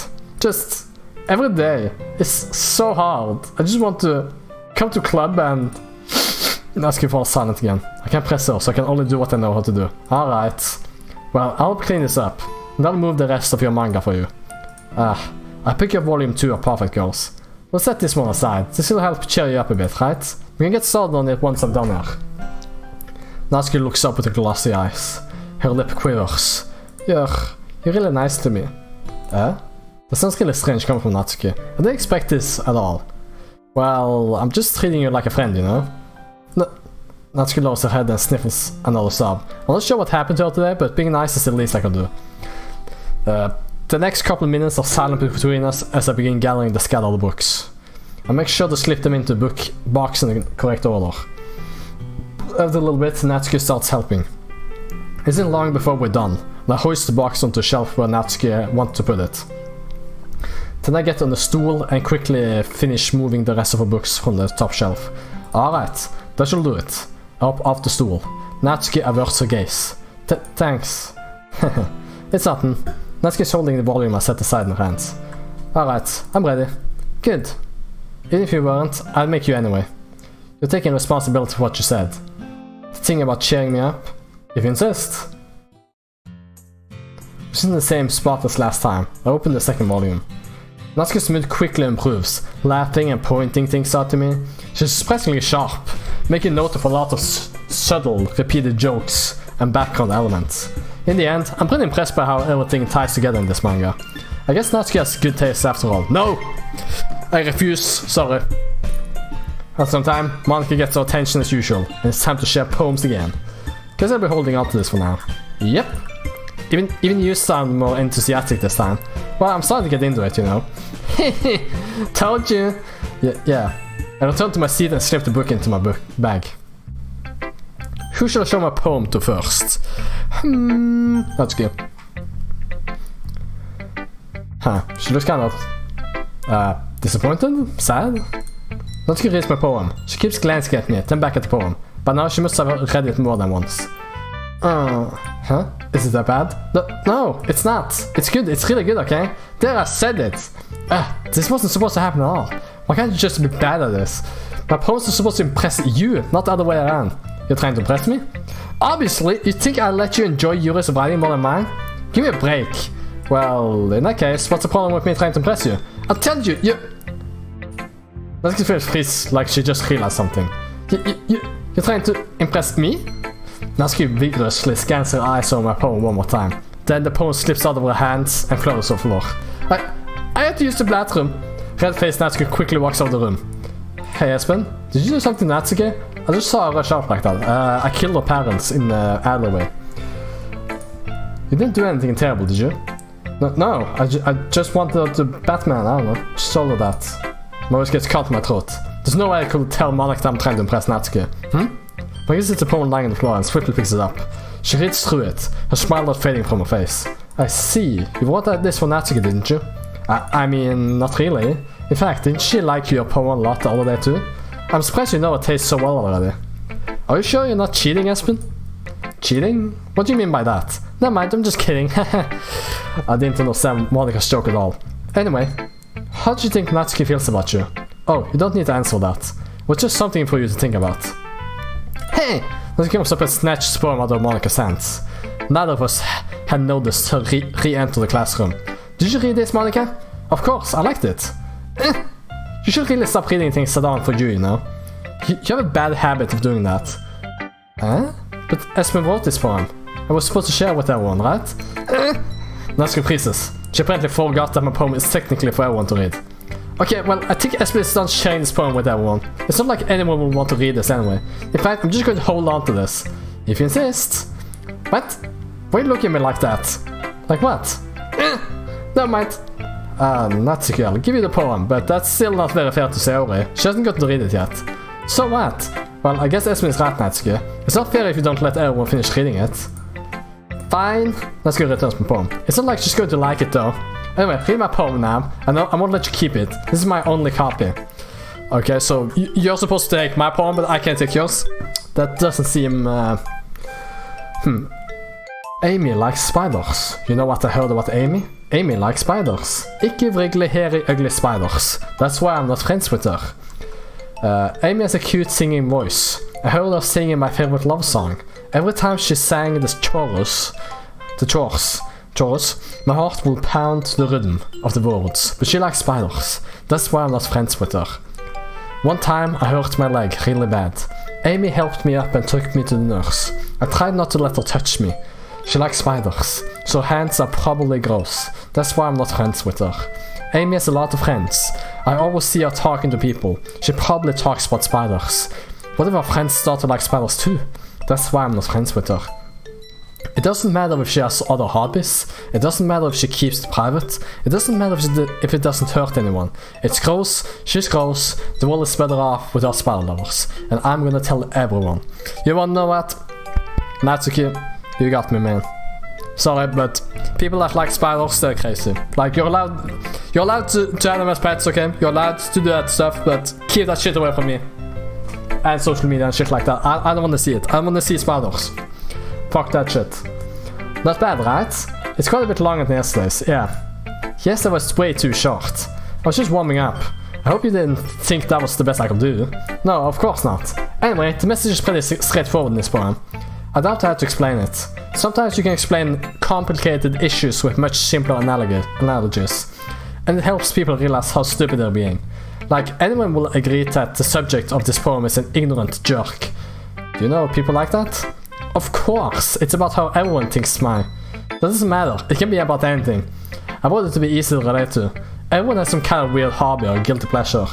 Something that you're afraid if people find out. They make fun of you or think less of you. But that just makes people stupid. Who cares what someone likes? As long as they are not hurting anyone, it makes them happy. Exactly. So again, you're allowed to like spiders, you're allowed to own those pets. Just stay the fuck away from me. Stay away. People really need to learn to respect others for liking weird things. Well, you're definitely right. At least I can relate to that. And I'm sure a lot of people can too. You know, I'm glad that you can appreciate this kind of writing. I mean, I know I was talking about that yesterday, but I've been enjoying sharing my writing with you, so just consider yourself lucky, okay? Well, thanks for being honest. What's that supposed to mean? I'm always honest. Jeez. Just look forward to tomorrow too, okay? Alright, I will. Who should I show my poem to next? Monica. Hi again, Espen. That was kind of silly with Natsuki earlier, wasn't it? I'm glad the two of you have been getting along so well. That's one way of putting it. Anyway, I already read your poem, but you can go ahead and read mine now. I like the way this one turned out, so I hope you do too. Save me. The colors, they won't stop. Bright, beautiful colors. Flashing, expanding, piercing. Red, green, blue, an endless cacophony of meaningless noise. Oh, the noise, it won't stop. Violent, grading waveforms. Squeaking, screeching, piercing, sine, cosine, tangent. Like playing a chalkboard on a turntable. Like playing a vinyl on a pizza crust. An endless poem of meaningless. Load me. It's even more abstract than your last one, huh? I guess it's just the way I write. I'm sorry if you don't like it. No, I never said that. It's just kind of thing I've never really seen before, I guess. I kind of like playing with my space in the paper. Choosing where and how to space your words can totally change the mood of the poem. It's almost like magic. The way I wrote the lines really short makes it feel like they're trying to speak over the noise. I see, it's still hard for me to tell what it's about though. Sometimes asking what a poem is about isn't the right question. A poem can be as abstract as a physical expression of feeling, or a conversation with the reader. So putting it that way, not every poem is about something. Anyway, here's Monica's writing tip of the day. Sometimes you'll find yourself facing a difficult decision. When that happens, don't forget to save again. I'm just saving them. Thanks, I'll save. You don't know when you might change your mind, or when something unexpected might happen. Wait, is this even about writing? What am I even talking about? That's my advice for the day. Thanks for listening. Who should I show my poem next? So. Oh! I like this one, Espen. There's some nice feelings in it. Ah, I'm glad. Still though, your tone makes it sound like you liked yesterday's poem better. I guess you called me. Sometimes you know me a little too well for my own good. Well, don't just try to be nice about it. If I'm doing a bad job, then I'd rather just hear it. No. I still like this one, I promise. You know, I won't lie to you, Espen. Never, ever. Yeah, I guess so. For me, yesterday's poems are great compared to this one, though. Well, I'm not very good at figuring out if poems are good or bad, but that's why I just go by my heart. If it makes me feel things, then it must be a good poem. I'm not sure that's exactly how it works. Then again, I guess conveying feelings is a pretty important part of this whole thing. Yeah, maybe. Honestly, I don't even know what kind of writing you like in the first place. Yeah, me neither. Why don't you at least try giving it some thought? Anyway, you want to write something for me? That's so sweet. Yeah, right, but you're always thinking about other people. You need to think about yourself once in a while. If you don't, you might end up getting hurt at some point. Eh?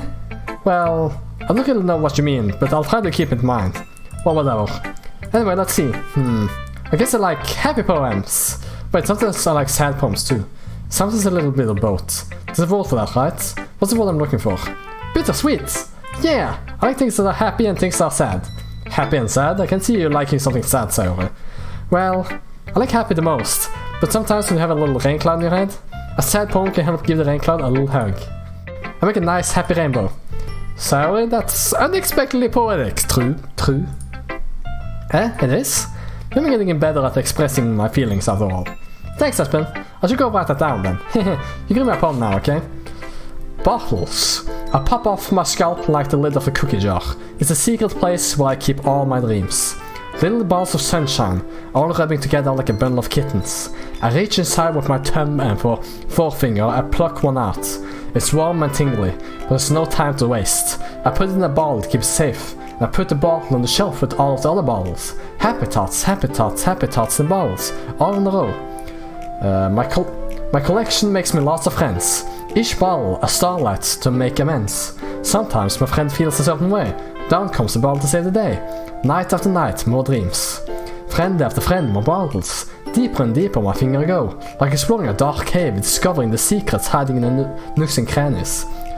Digging and digging, scraping and scraping. I blow dust off my bottles caps. It doesn't feel like time elapsed. My empty shelf could use some more. My friends look through my locked front door. Finally, all done. I open up and in come my friends. In they come in such a hurry. Do they want my bottles that much? I frantically pull them from the shelf, one after the other, holding them out to each and every friend, each and every bottle, but every time I let one go, it shatters against the aisle between my feet. Happy thoughts, happy thoughts, happy thoughts and shards all over the floor. They were supposed to be for my friends who aren't smiling.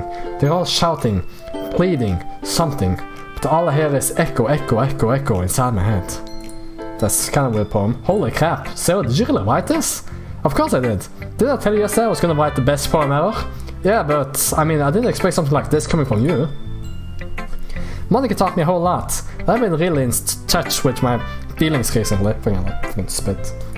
I see that. It's almost kind of creepy. Creepy? Well, not exactly. Maybe because I'm so used to you being cheerful. Well, never mind.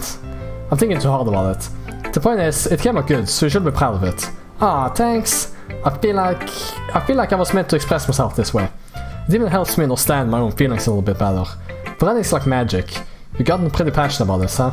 I hope you keep it up. Yeah! Writing's the best. I'm gonna keep writing until I die. Don't get ahead of yourself.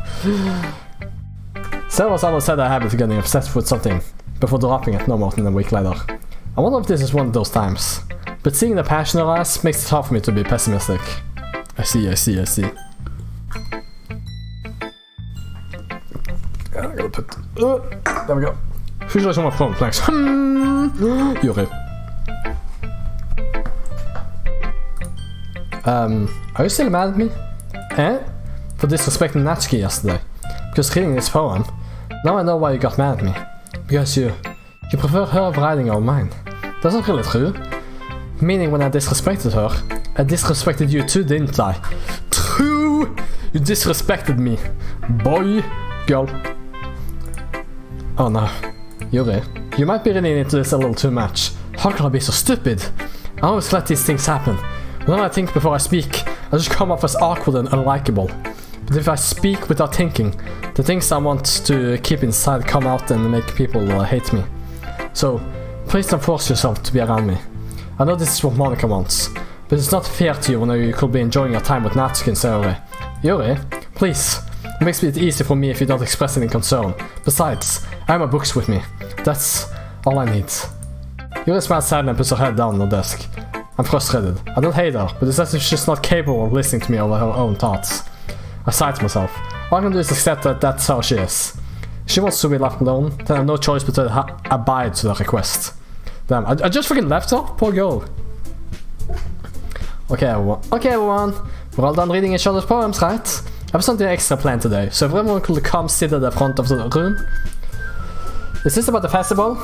Well, sort of. Do we really have to do something before the festival? It's not like we can put together anything good in just a few days. We just end up embarrassing ourselves instead of getting any new members. That's a concern of mine as well. I don't really do well with last minute preparations. Don't worry so much. We're going to keep it simple, okay? We won't need much more than a few decorations. Sarah has been working on posters and I've designed some pamphlets we can give out during the event. Okay, that's great and all. That doesn't tell us what we're actually going to be doing for the event. Ah, sorry, I thought you heard about it already. We're going to be performing. Performing? But, Monica? Yeah, we're going to be having a poetry performance. Each of us are going to choose a poem to recite during the event. The cool part is, We're only going to let anyone else come up and recite poems too. Sarah's putting it on all the posters in case anyone wants to prepare ahead of time. Sarah's been calling a poster, holds it up for us to see. Are you kidding me, Monica? You didn't already start putting those posters up, did you? Well, I did. Do you really think it's that bad of an idea? Well, no, it's not a bad idea. I didn't sign up for this, you know. There's no way I'm going to be performing in front of a group of people like that.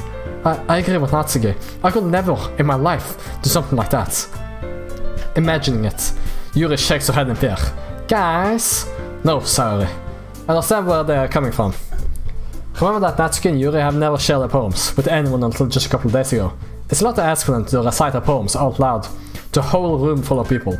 I guess I kind of overlooked that, so I'm sorry. But I still think we should give it our best. We're the only ones responsible for the fate of this club. We'll start the event and each put on a good performance. They will inspire others to the same. And the more people who perform, the better we'll be able to show everyone what literature is all about. I'm just checking what the hell I just said. Okay, there we go. And the more people are perform, the better. I'll just forget it. I'll just answer this. I'm sorry. I'm just.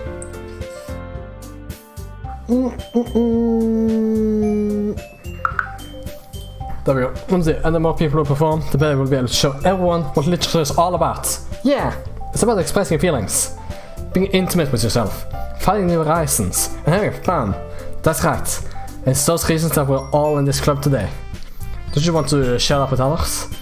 To inspire them to find the same feeling that brought you here in the first place? I know you do. I know we all do. And if all it takes is standing in front of the room for 2 minutes and reciting a poem, then I know you can do it. That's going to remain silent.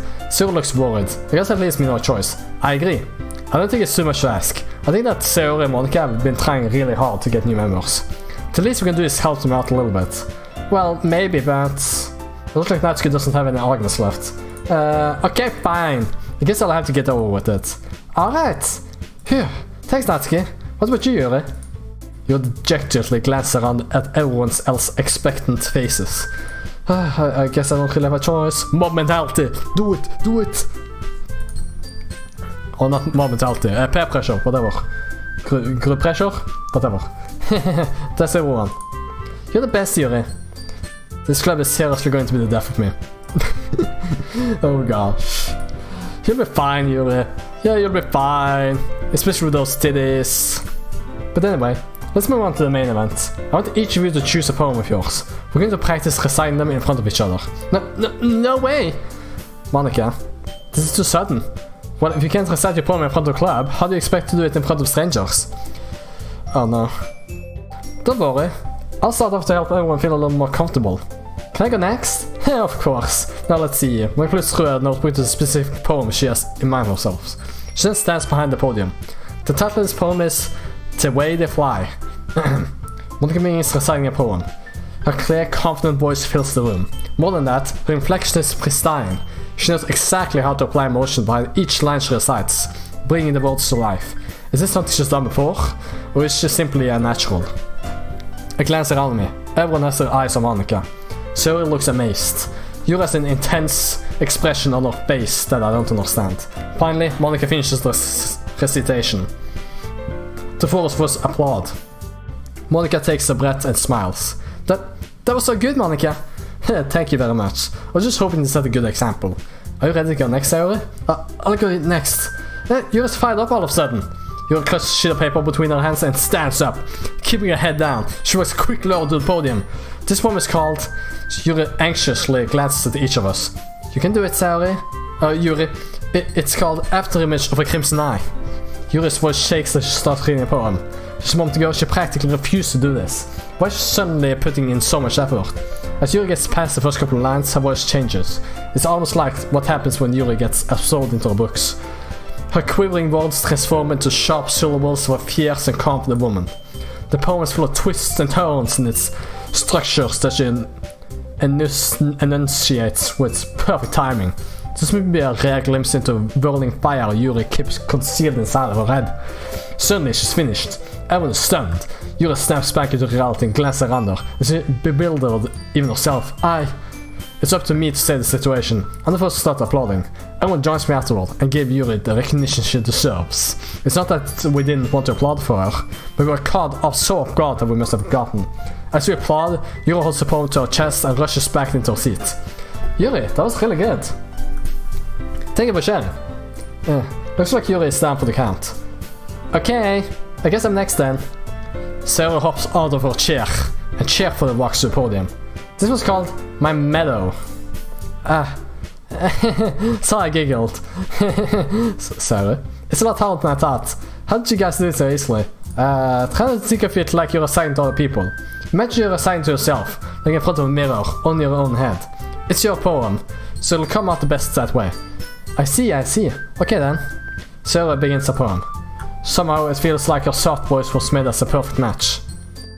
The poem isn't aimlessly cheery like Sarah's. It's serene and bittersweet. If I were to read this on paper, I probably wouldn't think much of it. But hearing it come up from Sarah's voice almost gives it a whole new meaning. Maybe this is what Sarah meant when she said she likes my poems. It's like I get to reach more deeply into someone I thought I knew true and true. Sarah finishes and we applaud. I did it! Good job, Sarah. Even Espen liked it. I guess that's a good sign. What does that even mean? It came out nicely, Sarah. The atmosphere of the poem fits you real nicely, but it might be that other poems wouldn't work quite as well with that kind of delivery. I don't really understand. In other words, I've seen poems of yours where that sort of gentle delivery wouldn't work as well. They might need a little more force behind them, depending on what you're reading. Oh, I know what you mean. That's, well, I've been practicing that kind of thing. It's just embarrassing to do it in front of everyone. The next time, I'm going to make you pick a poem to challenge you a little bit more. We don't have much time before the festival, you know? Okay. Now, who's next? Natsuki? Don't make me go before Espen. It's not like I can compare to you guys anyway. Might as well let Espen lower everyone's standards a little before I have to do it. What do you mean, lower everyone's standards? Natsuki, didn't you say my poem was good? Natsuki, what the fuck? Natsuki? It's fine. I might as well get it over with. It's not like I have much of a selection of what to read. I just have to go with what I wrote for today. I stand up and step in front of the podium. Everyone has their eyes on me, making me feel terribly awkward. Yeah. Again, what the fuck is that mouth? That mouth makes no sense. Does a straw fit in there? I don't know. I recite my poem. Since I'm not exactly confident in my own writing, it's hard to put energy into it. Despite that, once I finish, I receive applause anyway. Sorry, I'm not really as good as everyone else. Don't worry about it so much. I think it's less about your abilities and more about your lack of confidence in your writing. That's something that'll improve over time though. Yeah, maybe. Alright then, that just leaves you, Natsuki. Yeah, I'm going. Natsuki grudgingly gets out of her seat and makes her way to the podium. The poem is called... why are you looking at me? Because you're presenting? Anyway, the poem is called Jump.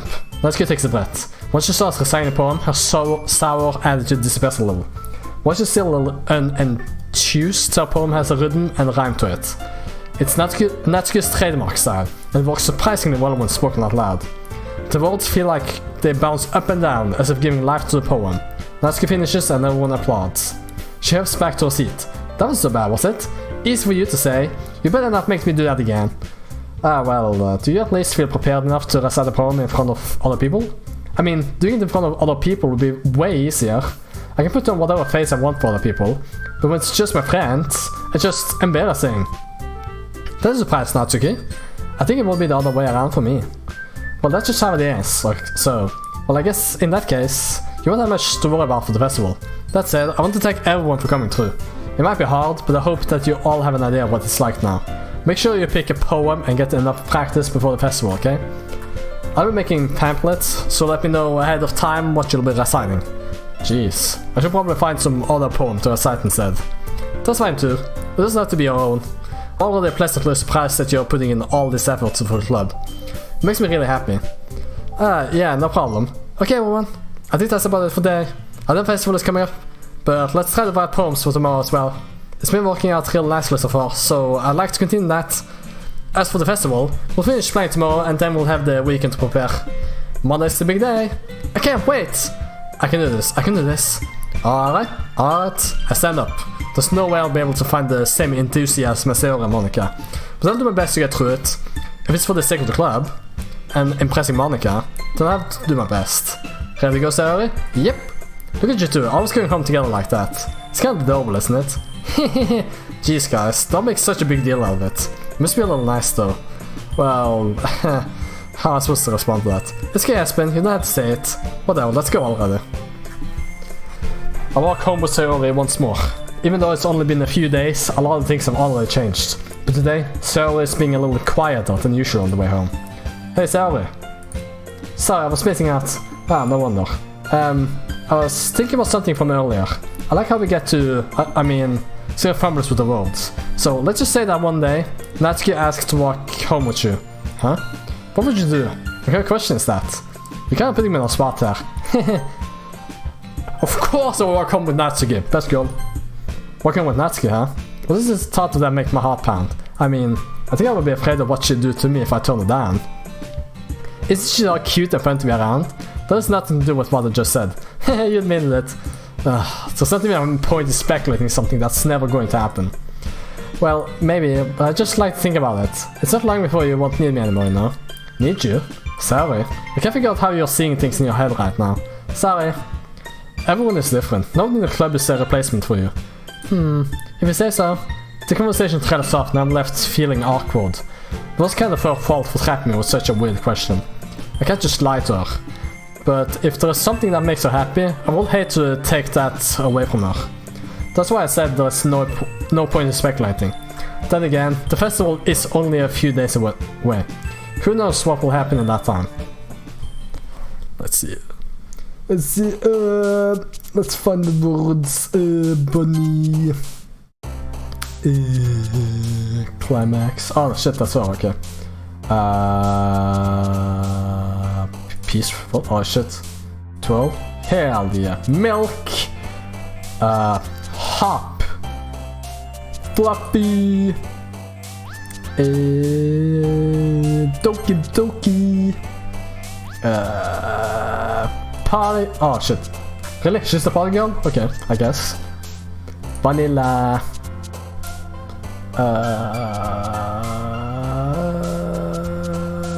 Socks? Fuck yeah. Kitty. Lollipop. Can't wait that socks isn't her. Like, everyone has socks on them. Like, what's she socks? Well. Shiny? Silly? Oh shit. Charm? No, shit. I'm freaking failing this shit. Kawaii. Jumpy. Sparkle. Shit. Sweet. Shit. I'm pretty sure I failed that. Fuck. Okay, can I look back? Okay, before I do anything, let me see. Save there. If I look back there, can I skip the text? You can skip button. Yeah, skip. Whatever, sorry, whatever. Okay, hold up. I'm pretty sure I messed that one up. I didn't feel like I got enough. So hold up. Hold your horses. I'm trying to get Natsuki here, but I'm pretty sure I messed up. Let's just give it a second.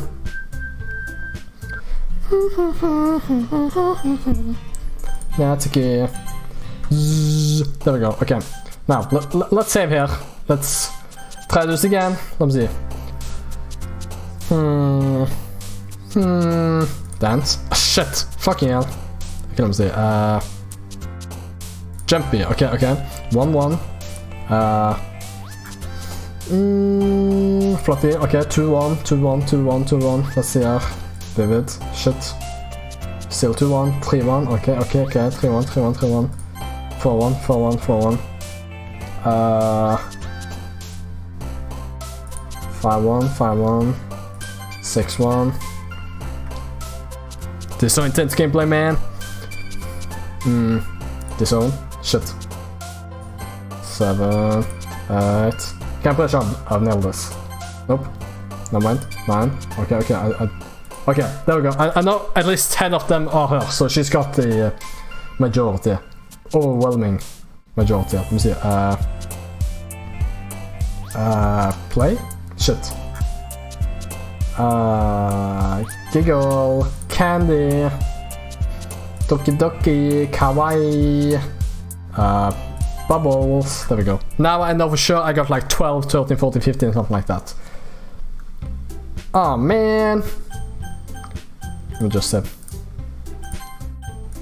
Oh man. I'm the last one here again. Don't worry, I just walked into it. Were you practicing piano again? Yeah. You must have a lot of determination.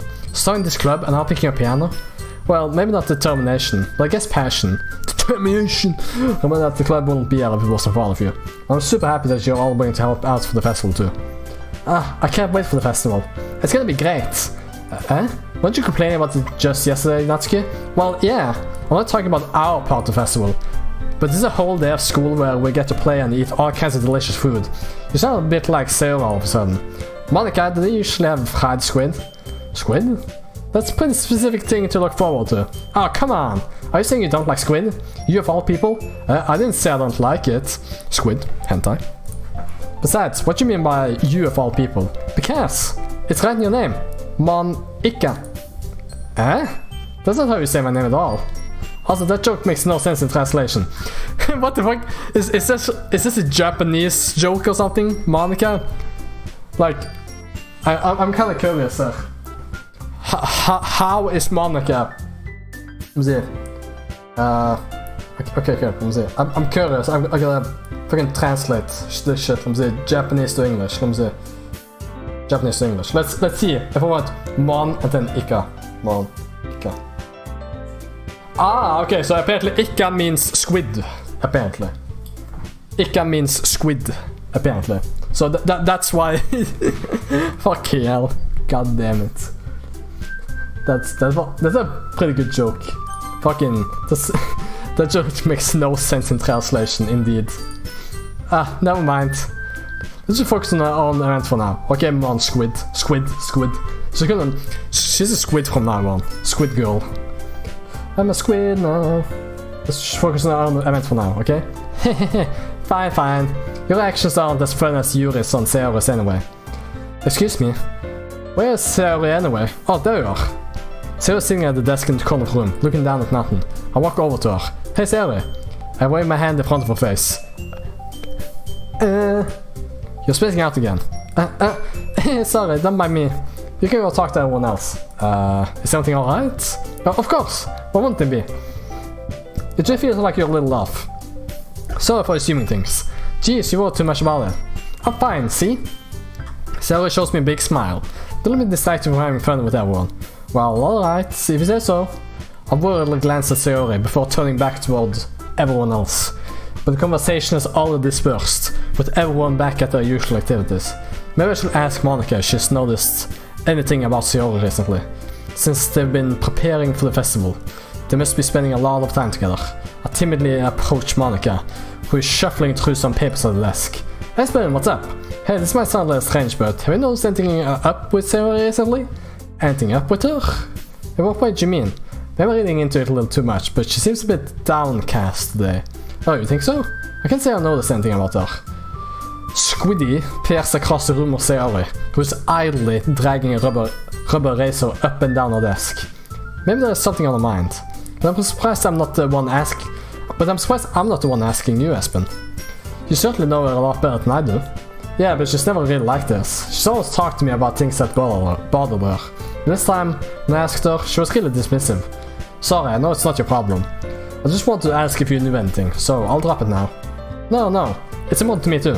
I mean, I'm also friends with her. And I also care about the well-being of my club members, you know. Maybe I'll try talking to her myself. Are you sure about that? She seemed like she wanted to be left alone. Are you sure? Maybe she just has a hard time bringing it up with the person of interest. Person of interest? What do you mean by that? I'm saying that maybe the thing on her mind is you, Espen. Me? How on earth would you come to that conclusion? Well, I probably shouldn't say too much, but Sayori talks about you more than anything else, you know. It's nothing else she talks about. She doesn't care about literature. She only cares about you. She's been so much happier ever since she joined the club. Exactly. It's like an extra light was turned on inside of her. What? No way. Sayori is always like that. She's always been full of sunshine. It's not any different now than it always has been. You're so funny, Espen. Have you thought maybe you've always seen her as so cheerful? Because that's just how she is when she's around you. I said too much. I'm sorry, but I know anyway. I didn't mean to jump to conclusions, so she'll just forget about what I said. I'll try to talk to her, so try not to think about it for now. Alright. Monica smiles meaningfully.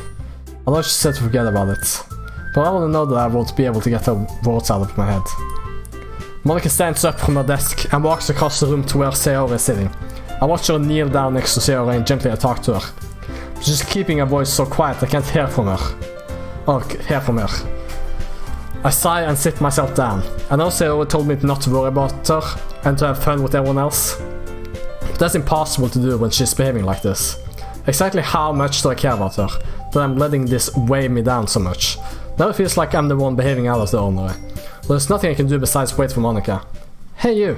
Yeah? I look up to see Natsuki next to me. Are you just gonna sit there and keep staring at nothing? There isn't that much time, so... Oh, sorry. I didn't mean to make you worry or anything. It's not like I'm worried. I was just... Natsuki glanced down on her side, showing volume manga in her hand. That's right. Something just came up for a minute. We can get started now. I won't make you wait any longer. Jeez. Now you're making me feel like a jerk. If something's bothering you, then you can just tell me to leave you alone, and I will. I mean, assuming you didn't feel like talking about it or anything.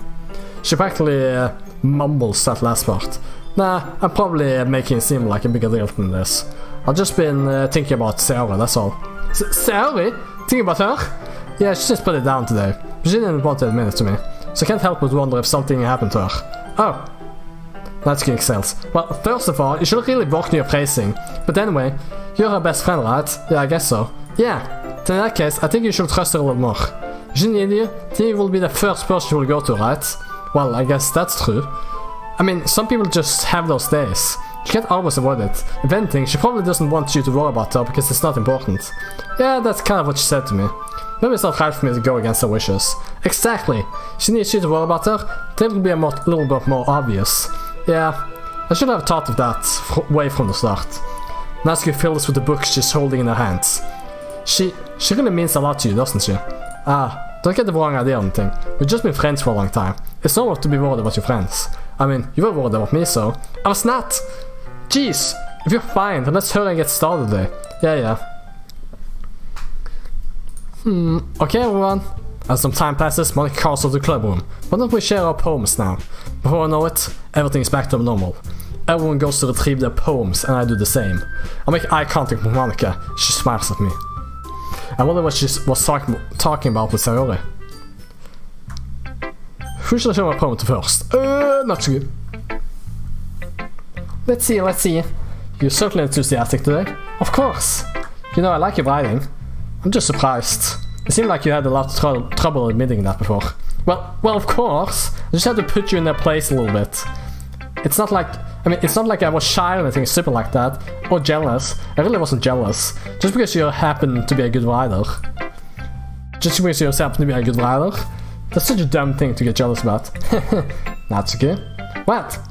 You're not very confident about your writing, are you? What are you talking about? My writing is obviously the best, right? It took me a while to figure out, but I think I finally did.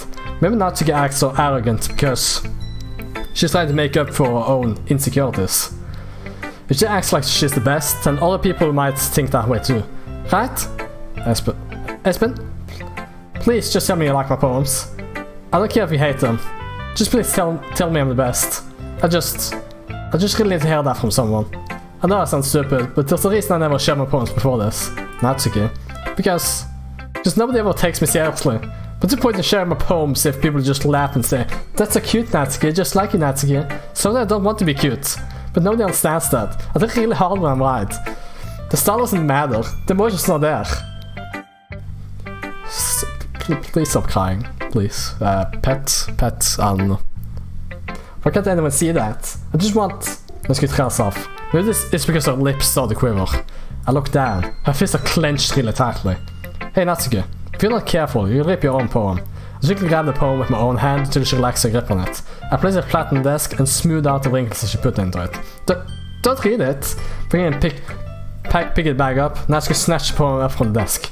It's nothing good. And I know you hate my poems, so you don't have to read this one, okay? but I want to read it. Like, why did you suddenly say I hate them? Why? Because I like your poems, I really do. Why would I judge you for your style? It's not like my own style is anything crazy. I mean, it's true that the first time I read one of your poems, I didn't look much into it, but I know you better now. And it's wrong for Yuri to think your style is more amateur than hers. And Yuri, she always means well. But sometimes she's so focused on simple happiness that she doesn't understand what people are gonna want. Yeah, I guess I never really thought about how hard it is for you. And I'm sorry if I was felt that problem. I understand now. You're not just cute, you're a lot more than that. Natsuki, you're doing it again. Once again, Natsuki clutched her poem a little too hard. She looks down, hiding her eyes from me. I never realized how difficult this was for her. But finally, she forced herself to extend her arms and set her poem on the table. You can read it. Just turn that away. I don't want you to look at my face right now. Okay, I will. Okay, let's see. Because you. Tomorrow will be brighter with me around, but when today is dim, I can only look down. My looking is a little more forward because you look at me. When I want to say something, I say it with a shout, but my true feelings can never come out. My words are a little less empty because you listen to me. When I want to say something, I say it with a shout. My true feelings can never come out. Oh wait. Oh, I will read this. Wait. Did I read? No, okay, I read that. When something is above me, I reach for the stars. When I feel small, I don't get very far. My standing is a little bit taller because you sit with me. I believe in myself with all of my heart, but what do I do when it's torn all apart?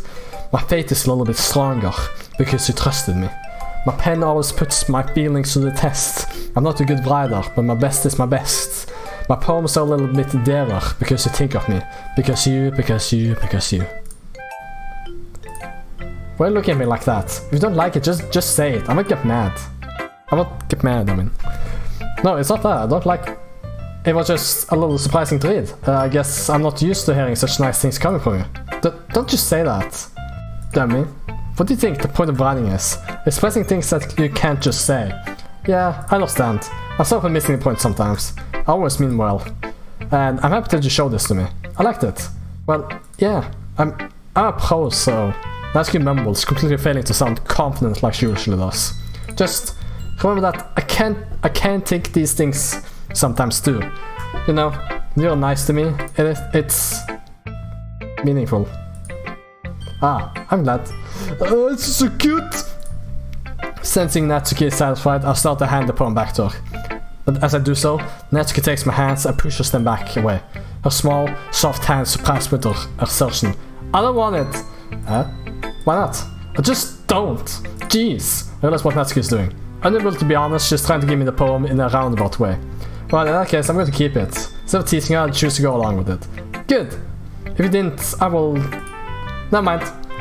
I'm glad that you want it. Natsuki backpedals on her words and leaves it at that. Despite her best efforts to hide her expression, I can see her faintly smiling to herself. That's all for now, so... Go put it away before someone sees it, okay? Yeah, I'll go do that. But with that, I return to my seat so I can put away Natsuki's poem. Who should I show my poem next? Monica. Hi, Espen. Have you thought about what you want to submit to perform at the festival? Well, beginner's club is one thing, but performing in front of a bunch of people, I'll have to give some more thought. Okay, no pressure, but what if I do? I'm sure it'll turn out great. It will also make me happy to see. Anyway, let's take a look at today's poem. Sure, I'll let Monica take the poem I'm holding in my hands. Sticking with the Natsuki style once more, I see. You really like Natsuki, don't you? Oh, come on, Espen. It's awfully suspicious, you know. Spending time with her in the club room every day, pretending to like the manga that she's into. You know how Natsuki is. If I don't indulge her, she'll end up hating me. Eh? No, I think you're misunderstanding, Espen. It's not like Natsuki just hates anyone who doesn't give her what she wants. Yeah, she's assertive, but she's not that selfish. In fact, I think you're the only one who's indulged her as much as you have. It's sad so. I kinda knew that, but I just didn't want to admit it. So I just need to ask one thing of you. Be careful, please. Natsuki is kind of unpredictable.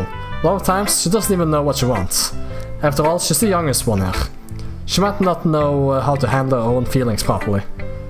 What I'm saying is, if something bad happens, they could end up damaging the club too. And you won't do that to me, right? I'm not sure how to respond to Monica. but I care about her in the club. It's almost kind of unfair to bring it up. Well, you're smart. I'm sure you'll do the right thing. Monica smiles sweetly. Anyway, I'll share my poem with you now, alright? Alright. The lady who knows everything. An old tale tells of a lady who wanders Earth. The lady who knows everything. A beautiful lady who has found every answer. All meaning, all purpose, and all that was ever sought. And here I am, a feather, lost adrift the sky, victim of the current of the wind. Day after day I search with little hope, knowing legends don't exist. But when all else has failed me, when all others have turned away, the legend is all that remains, the last dim star glimmering in this twilight sky. Until the one day, the wind ceases to blow, I fall, and I fall and fall and fall even more. Gentle as a feather, a dry quill, expressionless, but a hand catches me between the thumb and forefinger. The hand of a beautiful lady. I look at her eyes and find no end to her gaze. The lady who knows everything knows what I am thinking. Before I can speak, she responds in a hollow voice. I have found every answer, all of which amount to nothing. There's no meaning, there's no purpose, and we seek only the impossible.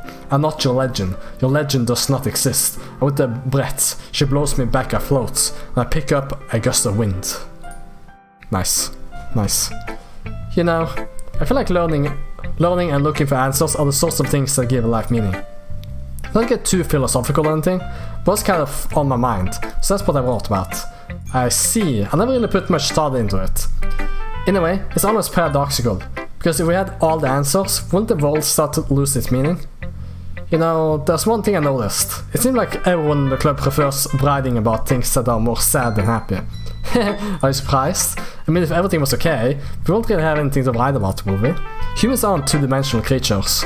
I think you know that better than anyone. You mean one-dimensional? Ah yeah, that.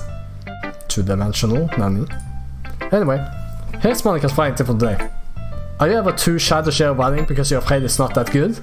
It can be really disheartening to get a lukewarm response to something you put so much into. If you find other people who enjoy writing, then sharing becomes a lot easier. Because instead of just telling you that your writing is good, or okay or bad, they want to focus more on everything that went into it. And the things you can work on. It's much more encouraging that way, and it will make you want to continue improving. It sounds like having your own little literature club, don't you think? That's my advice for the day. Thanks for listening. Nice, Monica. Let me see it. Let me just save. Who should I show my prompt next? Sorry. Hopefully she won't show it. It's nice, I guess. Come on, I can already tell you don't like it. Well, you don't need to worry about that, I think. After all, you wrote this for someone else, didn't you? Probably not, okay. I didn't write this for anyone specifically. Maybe. That's not really what I meant, though. It's okay. You're making new friends, just like I was hoping. That makes me really happy. And you're happy too, right? In this club? Well, of course I am. Good. That's all that matters to me. Thank you, Espen. Sorry. Is there something wrong? Huh? No, nothing. I'm just a little tired, okay?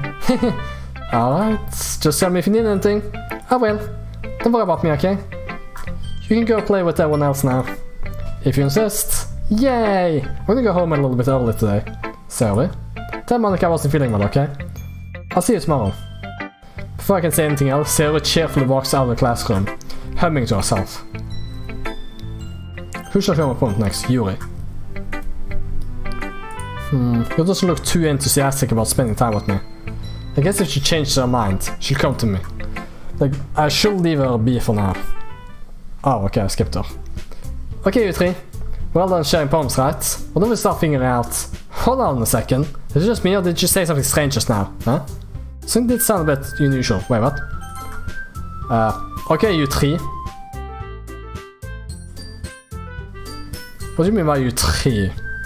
Are we for other people? Something did sound a bit usual. That's right. You deviated from your usual catchphrase when dressing the club. Oh, catchphrase? I don't have a catchphrase. Jeez, why is the mood so weird today? Look, even Yuri isn't immune to it. Stagnating air is common foreshadowing that something terrible is about to happen. In your books, maybe? Look, the only thing different is that Sarah isn't there. Ah, it seems you're right. Sarah always helps lighten the mood a little bit, doesn't she? It's almost like everyone's balance is thrown off a little when she's not around. Where the heck did she run off to anyway? I thought you just went to pee. Natsuki, please show some decency. Oh, come on.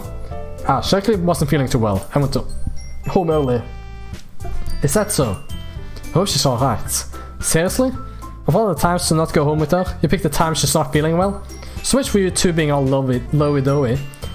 No. First of all, stop misunderstanding my friendship with Sayori. And second, she's kind of been avoiding me today, so I didn't want to force it. Who? That curious expression coming from Yuri, of all people? Calm down, guys. I talked to her earlier, and everything is fine. What did you say?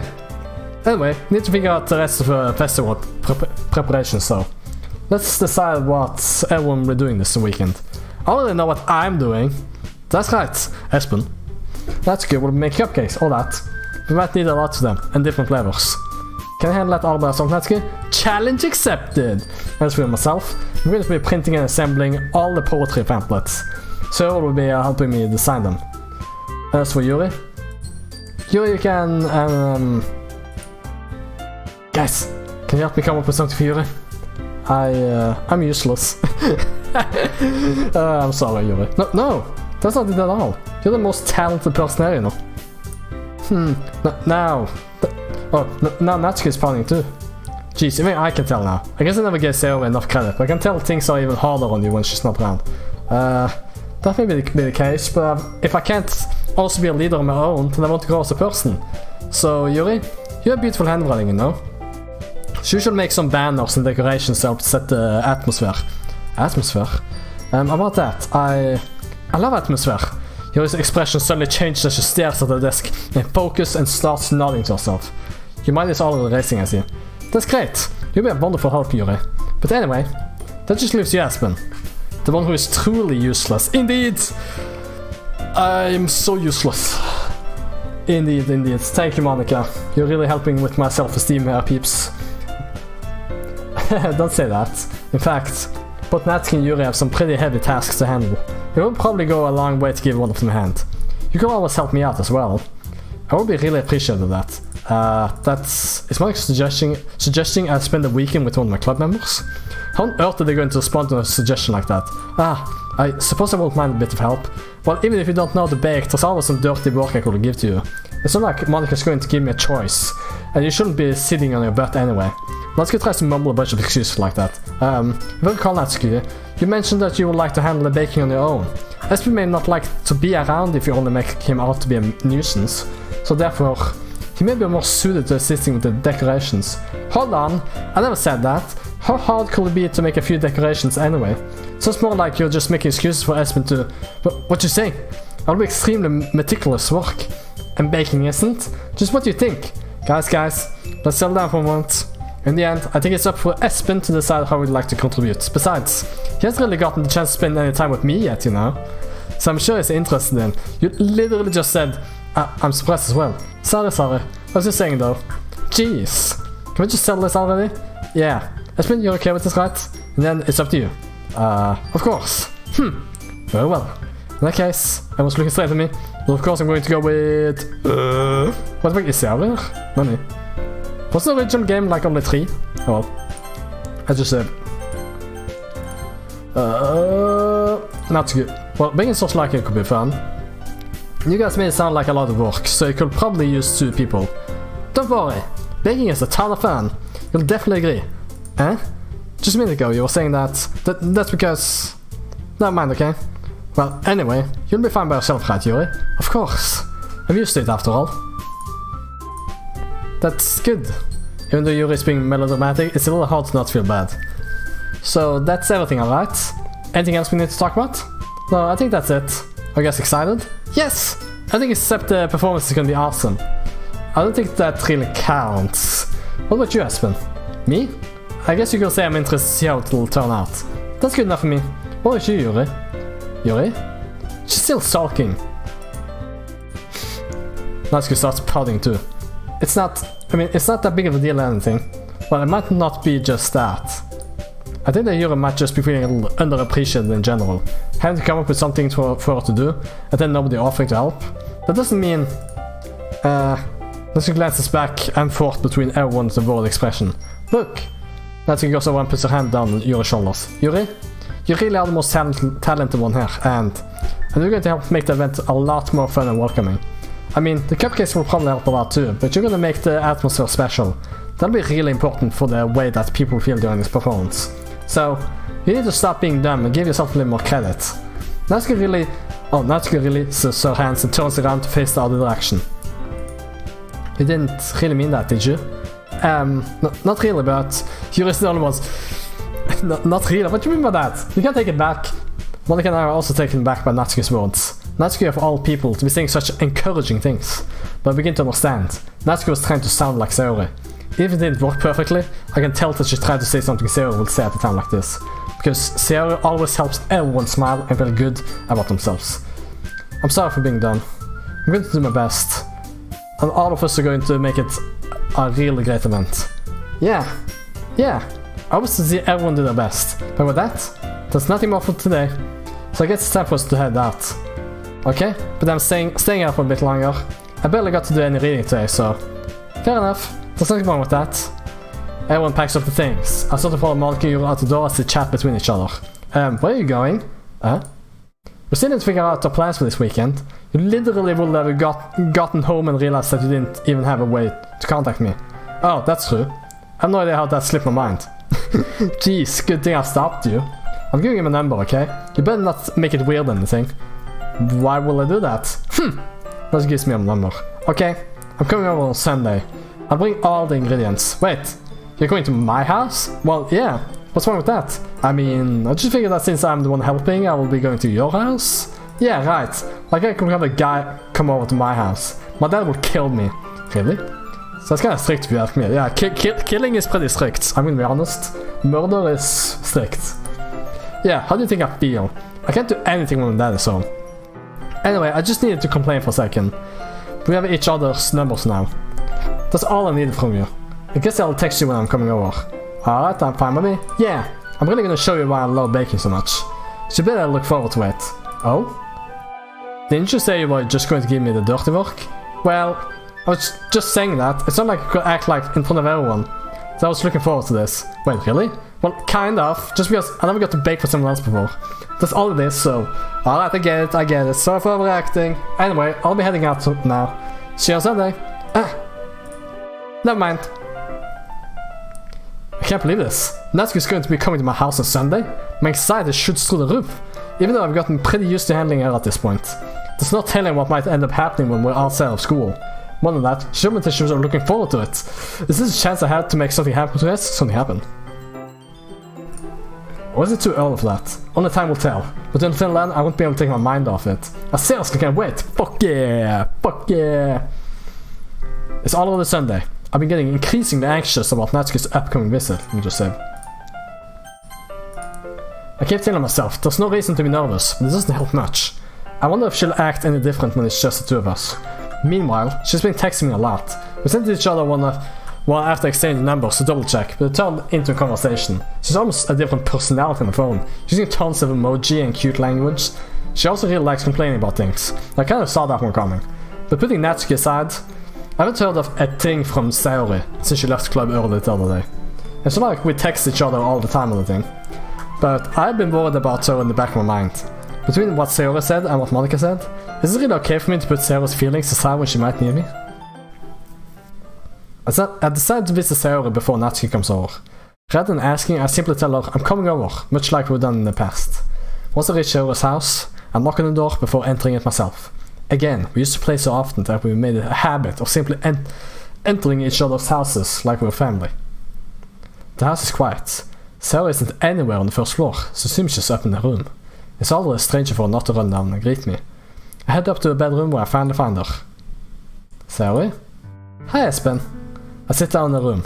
Sayori forces a smile. It was easy to tell her that she's different. There's a minute of silence between us. You haven't come over like this in a long time, have you? I guess you're right. It's been a long time. Not much has really changed, has it? Look at that cow plush. Oh my god. Is there anything else interesting in this girl room? No, it looks pretty standard. Oh my gosh, she's got the AC in her room. What the fuck? So this room is as messy as it's always been. I also recognize the same stuffed animals and wall decorations that she's had for years now. If you came over more often, it wouldn't be such a mess. That's because I end up cleaning it for you. How come you suddenly want to come over today? Aren't you supposed to be seeing Natsuki today? Yeah, but wait, how did you know that? So I had already left by the time we decided that last meeting. Monica told me. It's only natural for her to keep me informed about the festival preparations, right? Ah, that's true. But what about you? Aren't you going to be helping Monica today? Of course, but I'm just helping her online. We didn't plan to meet up or anything. Ah, so it's just me and Natsuki then? Yep. There's more silence between us. Sayori stares in the right direction. Everything about her behavior is really uncharacteristic. I finally get to the point. I just want to see how you are doing. After you left on Friday, when something's wrong. Oh, when something's wrong, you can't hide it from me. I know you too well, so... Sayori smiles, shaking her head. That's not good, Espen. Huh? Why can't it just be like it's always been? This is all my fault. If I didn't get so weak and accidentally express my feelings, if I didn't make that stupid mistake, then you wouldn't have been worried about me at all. You wouldn't have come here. You wouldn't have been thinking about me right now. But this is just my punishment, isn't it? I'm really punished for being so selfish. I think that's why the world decided to have you come over today. It just wants to torture me. Sorry. I grab Sayori by the shoulders. What on earth are you saying? Are you listening to yourself right now? I know something happened to you. There's no other explanation for you to be like this. So tell me already. Until I know, I won't be able to stop thinking about it. So it gives me an empty smile. You really put me in a trap, Espen. But you're wrong. Nothing happened to me. I've always been like this. You're just seeing it for the first time. Saying what? What you talking about, Sayori?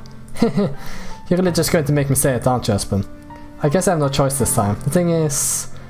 I've had a really bad depression my whole life. Did you know that? Why do you think I'm late to school every day? Because most days, I can't even find a reason to get out of bed. What reason is there to do anything when I fully know how worthless I am? Why go to school? Why eat? Why make friends? Why make other people put their energy and care into place by having them spend it to me? That's what it feels like. And that's why I just want to make everyone happy. People care about you, sorry! But then everyone can worry about me. I'm in shock. I can't even figure out how to respond. How is it possible that Sayori kept this from me the entire time that I've known her? Does she really want so badly for me to just not think about her? Why, Sayori? Why is it that you've never told me about this? It almost feels like I've been betrayed as your close friend. Because if I knew, I would have done everything I could to support you. Even if there was only so much I could do. I would have tried a little bit harder to make every day a little better for you. That's why I'm your friend. All you have to do was tell me. You don't understand at all, Espen. Why do you think I didn't tell you? Because if I told you, then you would have to waste effort caring about me instead of doing important things. I don't want to be cared about. It's bittersweet when people try to care about me. It feels nice sometimes. But didn't you just say you liked bittersweet? You said you liked bittersweet poems. But it also feels like a bat being swung against my head. That's why I want so badly for you to make friends with everyone else. Helping everyone be happy together is the best thing for me. But then I discovered something else too. Seeing you make friends and get closer with everyone in the club, it feels like a spear going through my heart. So that's why I decided the world just wants to torture me. Every path leads to nothing but hurt. You're right. That I don't understand. I don't understand your feelings at all, Sayori. I don't need to understand. Whatever it takes for me to help you stop hurting, that's what I'll do. No, Espen. There's nothing. Nothing at all. The only thing that could have helped is if everything could be like it always was. But I was selfish. I finally showed you what a horrible person I am. Tears streaked down Sayori's face. I made you join the literature club because I was selfish. I was punished by my heart, hurting in a way that I couldn't understand. And then I came here and made you hurt too. I'm just weak and selfish. That's all I am, and that's why I'm going to accept these punishments. Because I deserve every last one. Without thinking, I once again grabbed Sayori's shoulders. This time I pulled her into a tight embrace. Espen. Sayori. I don't care if you feel selfish. I'm really happy that you convinced me to join the club. Seeing you every day makes it worthwhile enough. If I make friends with everyone else, then that's just a bonus. But please, never underestimate how much I care about you. I wouldn't have it any other way. Espen. Sayori isn't hugging me back. Despite her arms being wrapped around her, Sayori's arms remain at her sides. She starts sobbing next to me. No. Don't do this to me. Please don't do this. Espen. Sayori barely managed to speak between her sobs. I don't know if I'm doing the right thing. But all I want is for her to know that I care. If you have it in you to call yourself selfish, then you have to let me be selfish too. No matter what it takes, I'll figure out what needs to change. I'll make these feelings go away. And if there's anything that you need me to do, then you better tell me. I'll get mad if you don't. I don't know. I don't know. I don't know. Gently so, Fella puts her arms around me and turn. I don't know anything. It's all really scary. I don't understand any of my feelings, Espen. The only time I'm not feeling nothing is when I'm feeling pain. But your hugs are so warm. And that's really scary too. Sarah lets me go. As she does so, I let her go as well. The festival is tomorrow. Yeah. It's going to be fun, right? Yeah. How would you like for me to spend it all with you? It's what I want. I promise. I think that would be nice then. Yeah. Sarah wipes out the eyes. If I could spend the whole day here, I will. Of all days, this has to be the one where I had other plans. Maybe I should cancel. No, I don't. Don't. Please don't. If you did that, then I really won't forgive you. But it's all time for Natsuki to meet me at my house. At the very least, do you want to come along and help out? It'll be fun. To my surprise, she always shakes her head. I'm sorry. I don't know if that will be very good for me today. You understand, right? It's kind of hard for me to fully understand, but I'm trying my hardest. It's okay. Don't worry too much about it. I'll see you tomorrow, okay? Alright, I look forward to it. I say goodbye to Sarah and exit the house. On the way home, I find myself still feeling uneasy. It's hard for me to keep thinking about it when Natsuki is about to come over too. I think Sarah is right. I shouldn't be worrying too much, and we're definitely going to have a great time tomorrow. I should just focus on what's ahead of me. I spend a few minutes back at home anxiously awaiting Natsuki's arrival. Before I know it, she texts me to let me know she's outside the front door. Without delay, I open the front door to let her in. Oh my god, she's so cute. Oh my god, look at that kitty! Sup? What the fuck is that for a line? Sup? What up? Hey. I don't know what I was expecting, but seeing Natsuki in something other than her school uniform totally threw me off. Seeing such cute clothes makes the uniform seem totally unfitting in comparison. Jeez, don't make it feel so awkward already. It's gonna be a long afternoon, so don't be weird just because you're not used to seeing me outside of school. Anyway, I'm coming in. I see you bought a lot of stuff. Natsuki's carrying a large bag that is probably full of baking supplies. Well, I didn't want to come all this way to find out that your kitchen isn't equipped for the job. You bought everything I asked you to, right? Yeah, I did. Yesterday, Natsuki asked me to buy a bunch of ingredients if I didn't already have them at home. Good. Glad I could count on you to do your part. Well, of course. I'm surprised to hear Natsuki suddenly say that, rather than something snarky like she usually does. Could be that she's a little different outside of school after all. Anyway, let's go to the kitchen.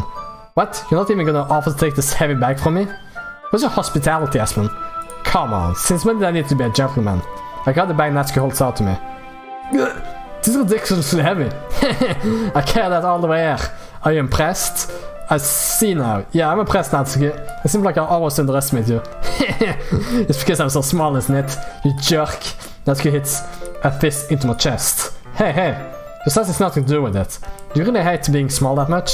It's not like I hate it. I mean, sometimes I like proving people wrong when they only think I'm worth my size. It's fun when I get to be small and also better than other people. But, geez, never mind. What are you making me say? Don't you think you can make me talk about weird things just because we're not at school? Are you getting started or what? There's a lot of stuff I gotta teach you. What? That's a little bit more like you. You're more fun when you just speak your mind like that. Hey! Now you are treating me like a kid. Well, I was just trying to be a little nice to you, no? Just because I don't have a mature and sexy figure like Yuri doesn't mean you should treat me like... let's catch your words. My face turns red. That's okay. Forget it! I didn't say anything. I should apologize. Eh? I appreciate that you were trying to be nicer. I should have been a little more considerate too. But also, if that's what you're thinking, then you should know that there are tons of guys who are into body types like yours. How would you know that anyway? Just trust me on this one. Gross! Hey, was that on me? Who else? Man, let's just get started already. You get all sour on a girl calls you gross. I find that funny a weakness, Espen. Let's get smiles deviously. Please spare me. Well, if Natsuki decides to dish out more insults like that, there's no way I'm not fighting back. Just satisfied enough for now. Finally starting to pull things out of our bag so we can get started. Before long, the whole kitchen is a mess. Spoons, dirty barrels, flour, spilled fluid, and plastic bags are strewn about every countertop. The mixer isn't big enough to make all the batter at once, so we had to do it several times. Meanwhile, Natsuki's babysitting all of my movements to make sure I don't mess up our precious baking. Espen, why don't you put the food coloring? The batter's going in the oven soon, so I need to fill the trays. I think it's still in the bag next to the table. What are you using for? To color batter, of course. I make each tray a different color. That way, even if the flavors are different, everyone can still pick their favorites. Ah, that's a cute idea. Would you do anything like that with the icing? Do you want to? You're asking me? I don't really have a preference, so come on, you're not putting any heart into this at all. Can't you at least try that fun? I'm having fun. I'm not really sure what Natsuki is trying to get out of me. Meanwhile, I see her separate the batter into smaller bowls and put a few drops of food coloring into each. Ah, that does look pretty cool. See? It's not like baking is just about following instructions. The presentation is where you get to be creative and have the most fun. It's a million times more worth it in the end if you just... And if just looking at it makes everyone's eyes lighten up. Like the ones you made on my first day, huh? I recall Natsuki proudly presenting her cat-shaped cupcakes and Sayori and Monika's delighted expressions. I wonder if I can make Natsuki proud like that. Yeah. Maybe I will use the food coloring then. Sounds like you're starting to understand. Just make sure you're completely finished mixing the icing before you mess with the food coloring. Yeah, it's getting there. We're using the electric mixer for the batter, so I got stuck with a whisk and a huge bowl for the icing. Eh? The icing's still all lumpy. Are you even trying? Well, yeah, it'll just take a little longer. Jeez, I'll be here all night if you do it like that. Here, look, as you grab the whisk from here and use the other hand to tilt the bowl back. You really need to beat the crap out of it in a few seconds. The consistency of the icing has already improved. See? Let's just emphasize, Natsuki sticks her finger in the icing and pops in her mouth. I luckily start to do the same. Hey! Natsuki suddenly grabs my wrist. How much your gross fingers in my icing? Your icing, huh? I think you did all the work. I sort of fight back, trying to inch my finger toward the bowl. Don't make me beat the crap out of it next. I'd like to see you try. I'm pretty hard just enough for making it to reach the icing. I try to scoop some with my finger just as Natsuki tugs with all her might. Ah, it was Natsuki pulling me, causing me to stumble, making her stumble in the turn. Gross! You got into my face! Whose fault is that? The big glob of icing on Natsuki's cheek. So as he reached it with her tongue, it's too far away. Jeez, you know what? Take this! Instead of wipes it off with her finger before showing her finger toward my own face. You wish! I'm faster. You will whisk my hand before it reaches my finger. Natsuki tries to use the other hand and fight back. They grab that one as well. Oh, stop! Until you apologize for calling me gross. Fine. I'm sorry for calling you gross. No, I don't mean it. It's just fun seeing you react to it. Do that to me all the time, though. Saying damn things just to get a reaction out of me. You really shouldn't tease girls like that. Is that so? I guess I probably shouldn't do this either. I take Natsuki's finger, put it in my mouth, licking off the icing. What?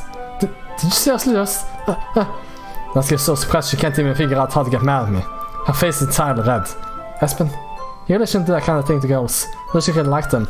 You know that, right? Oh my. What kind of question is she asking me? Just like that. How did the mood turn to this so quickly? Natsuki gazes at me in silence. I notice her shallow breaths. Why am I starting to feel dizzy? Out of nowhere, the fire alarm starts going off. Natsuki rushes over to the oven. Is something burning? I thought you didn't put the cupcakes in yet. No wonder. You left a dirty tray in there, dummy. How could you make a mistake like that? You should have checked before turning the oven on. Don't blame me for your mistakes. Jeez. Natsuki uses an oven mitt to grab the blackened tray out of the oven. She sets it on top of the stove. In another moment, the fire alarm stops. Anyway, I'm putting them in the oven now. Yeah. Essentially for the moment before settling is overhead. The moment's just already been lost. I watch as Natsuki slides the cupcake trays into the oven. Then I reluctantly pick up the whisk and continue with the icing, like nothing ever happened. Ah, that smells so good. The cupcakes are ready to be pulled out of the oven. As soon as Natsuki opens the oven door, a blast of sweet-smelling warm air fills the room. Look at how cute they all look.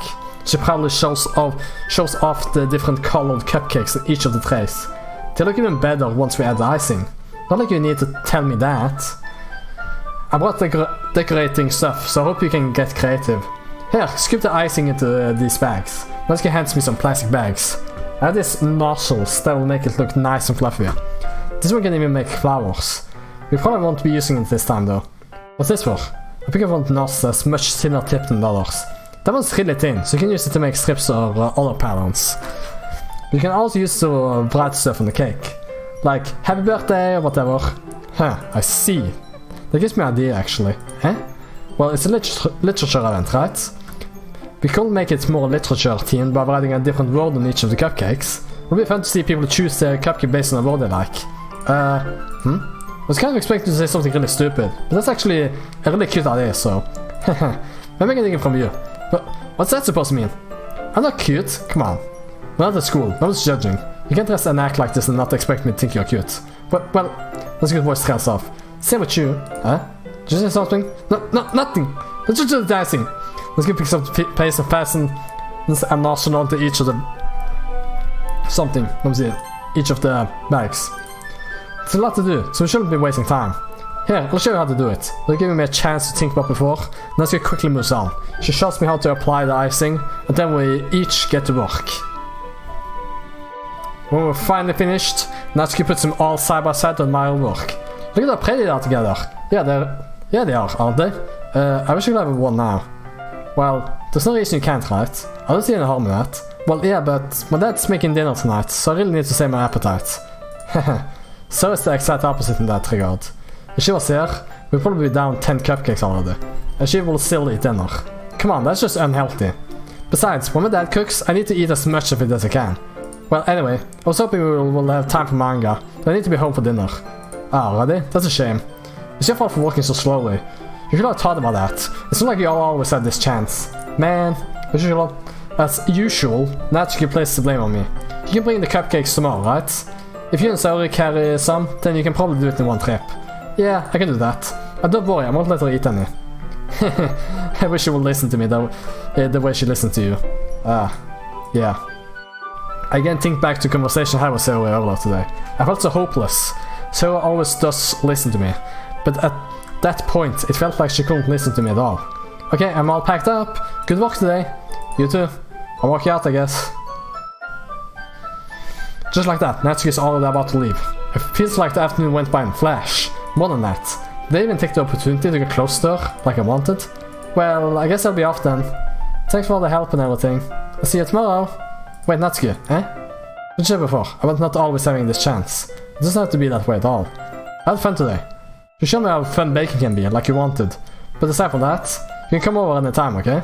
I think that if possible, I'd like to spend more time like this. If you want to read manga or go out somewhere. Do you really mean that? Natsuki looks at me tensely, like she's trying to hide her expression. Yeah, I want to spend more time with you. Espen, I thought you only cared about getting this done. I'm sorry I had to leave so early today. I really didn't want to. I'll really stay out longer if I could. I feel the same way as you do, so... Natsuki suddenly gets close to me. Wait, Natsuki? Staying inch from me, Natsuki looks up at me. I feel her fingers gently clutch at the sides of my shirt, as if holding on to me. Her rose-colored cheeks and matching eyes filled my vision, along with her slightly parted lips. What's happening? My head starts to go dizzy as I feel her soft breath against me. I felt it for a while now. Natsuki suddenly jumps back. Sorry? Eh? Ah, hi Espen. Sorry. Just now we weren't... It's okay, Espen. I just stopped by to say hi. Well, you should have come a little earlier. I'm already on my way out, so... Oh, really? That's too bad. Yeah, well, I'll still see you at the festival tomorrow, so it's fine. Just don't eat any cupcakes before then. Anyway, later. Clearly first flustered, Natsuki hurries off and Saori waves goodbye. Sorry. I thought you didn't want to come over today. Well, I tried staying in my room, but my imagination was being really mean to me. So I had to come here and see it for myself. See what? What are you talking about? You know, how much fun you were having with Natsuki? How close you got to her? It makes me really happy that you made such good friends. That's all that matters to me. Tears start to fall down Saori's face. That's all that matters to me. Why am I feeling this way, Espen? I'm supposed to be happy for you. Why does it feel like my heart is splitting in half? It hurts so much. Everything hurts so much. It would be so much better if I could just disappear.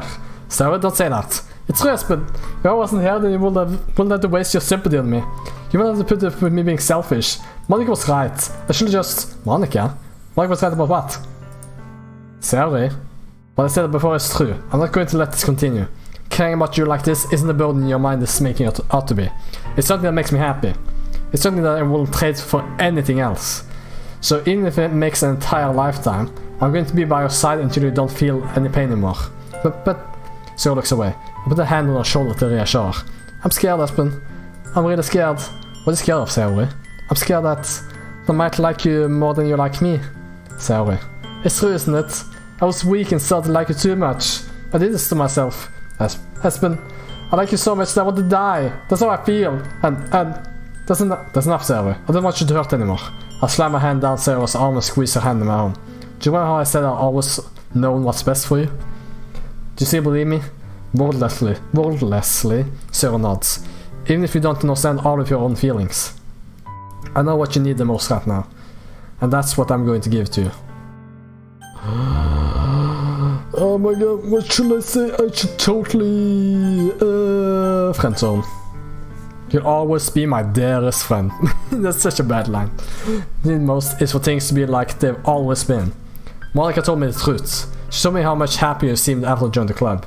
I know you're struggling with some really difficult feelings right now, but please trust me that I know what's best and what will make you happy in the end. I promise I'll get things back to the way they were. I see. So forced to smile through an incredible pain expression. Is that what it feels like? To get stabbed in the chest? I should write a poem about this. Sorry. It's okay.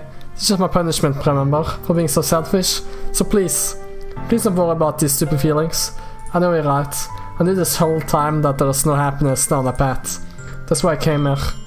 Just so I could get the answer I need to hear. Another thing.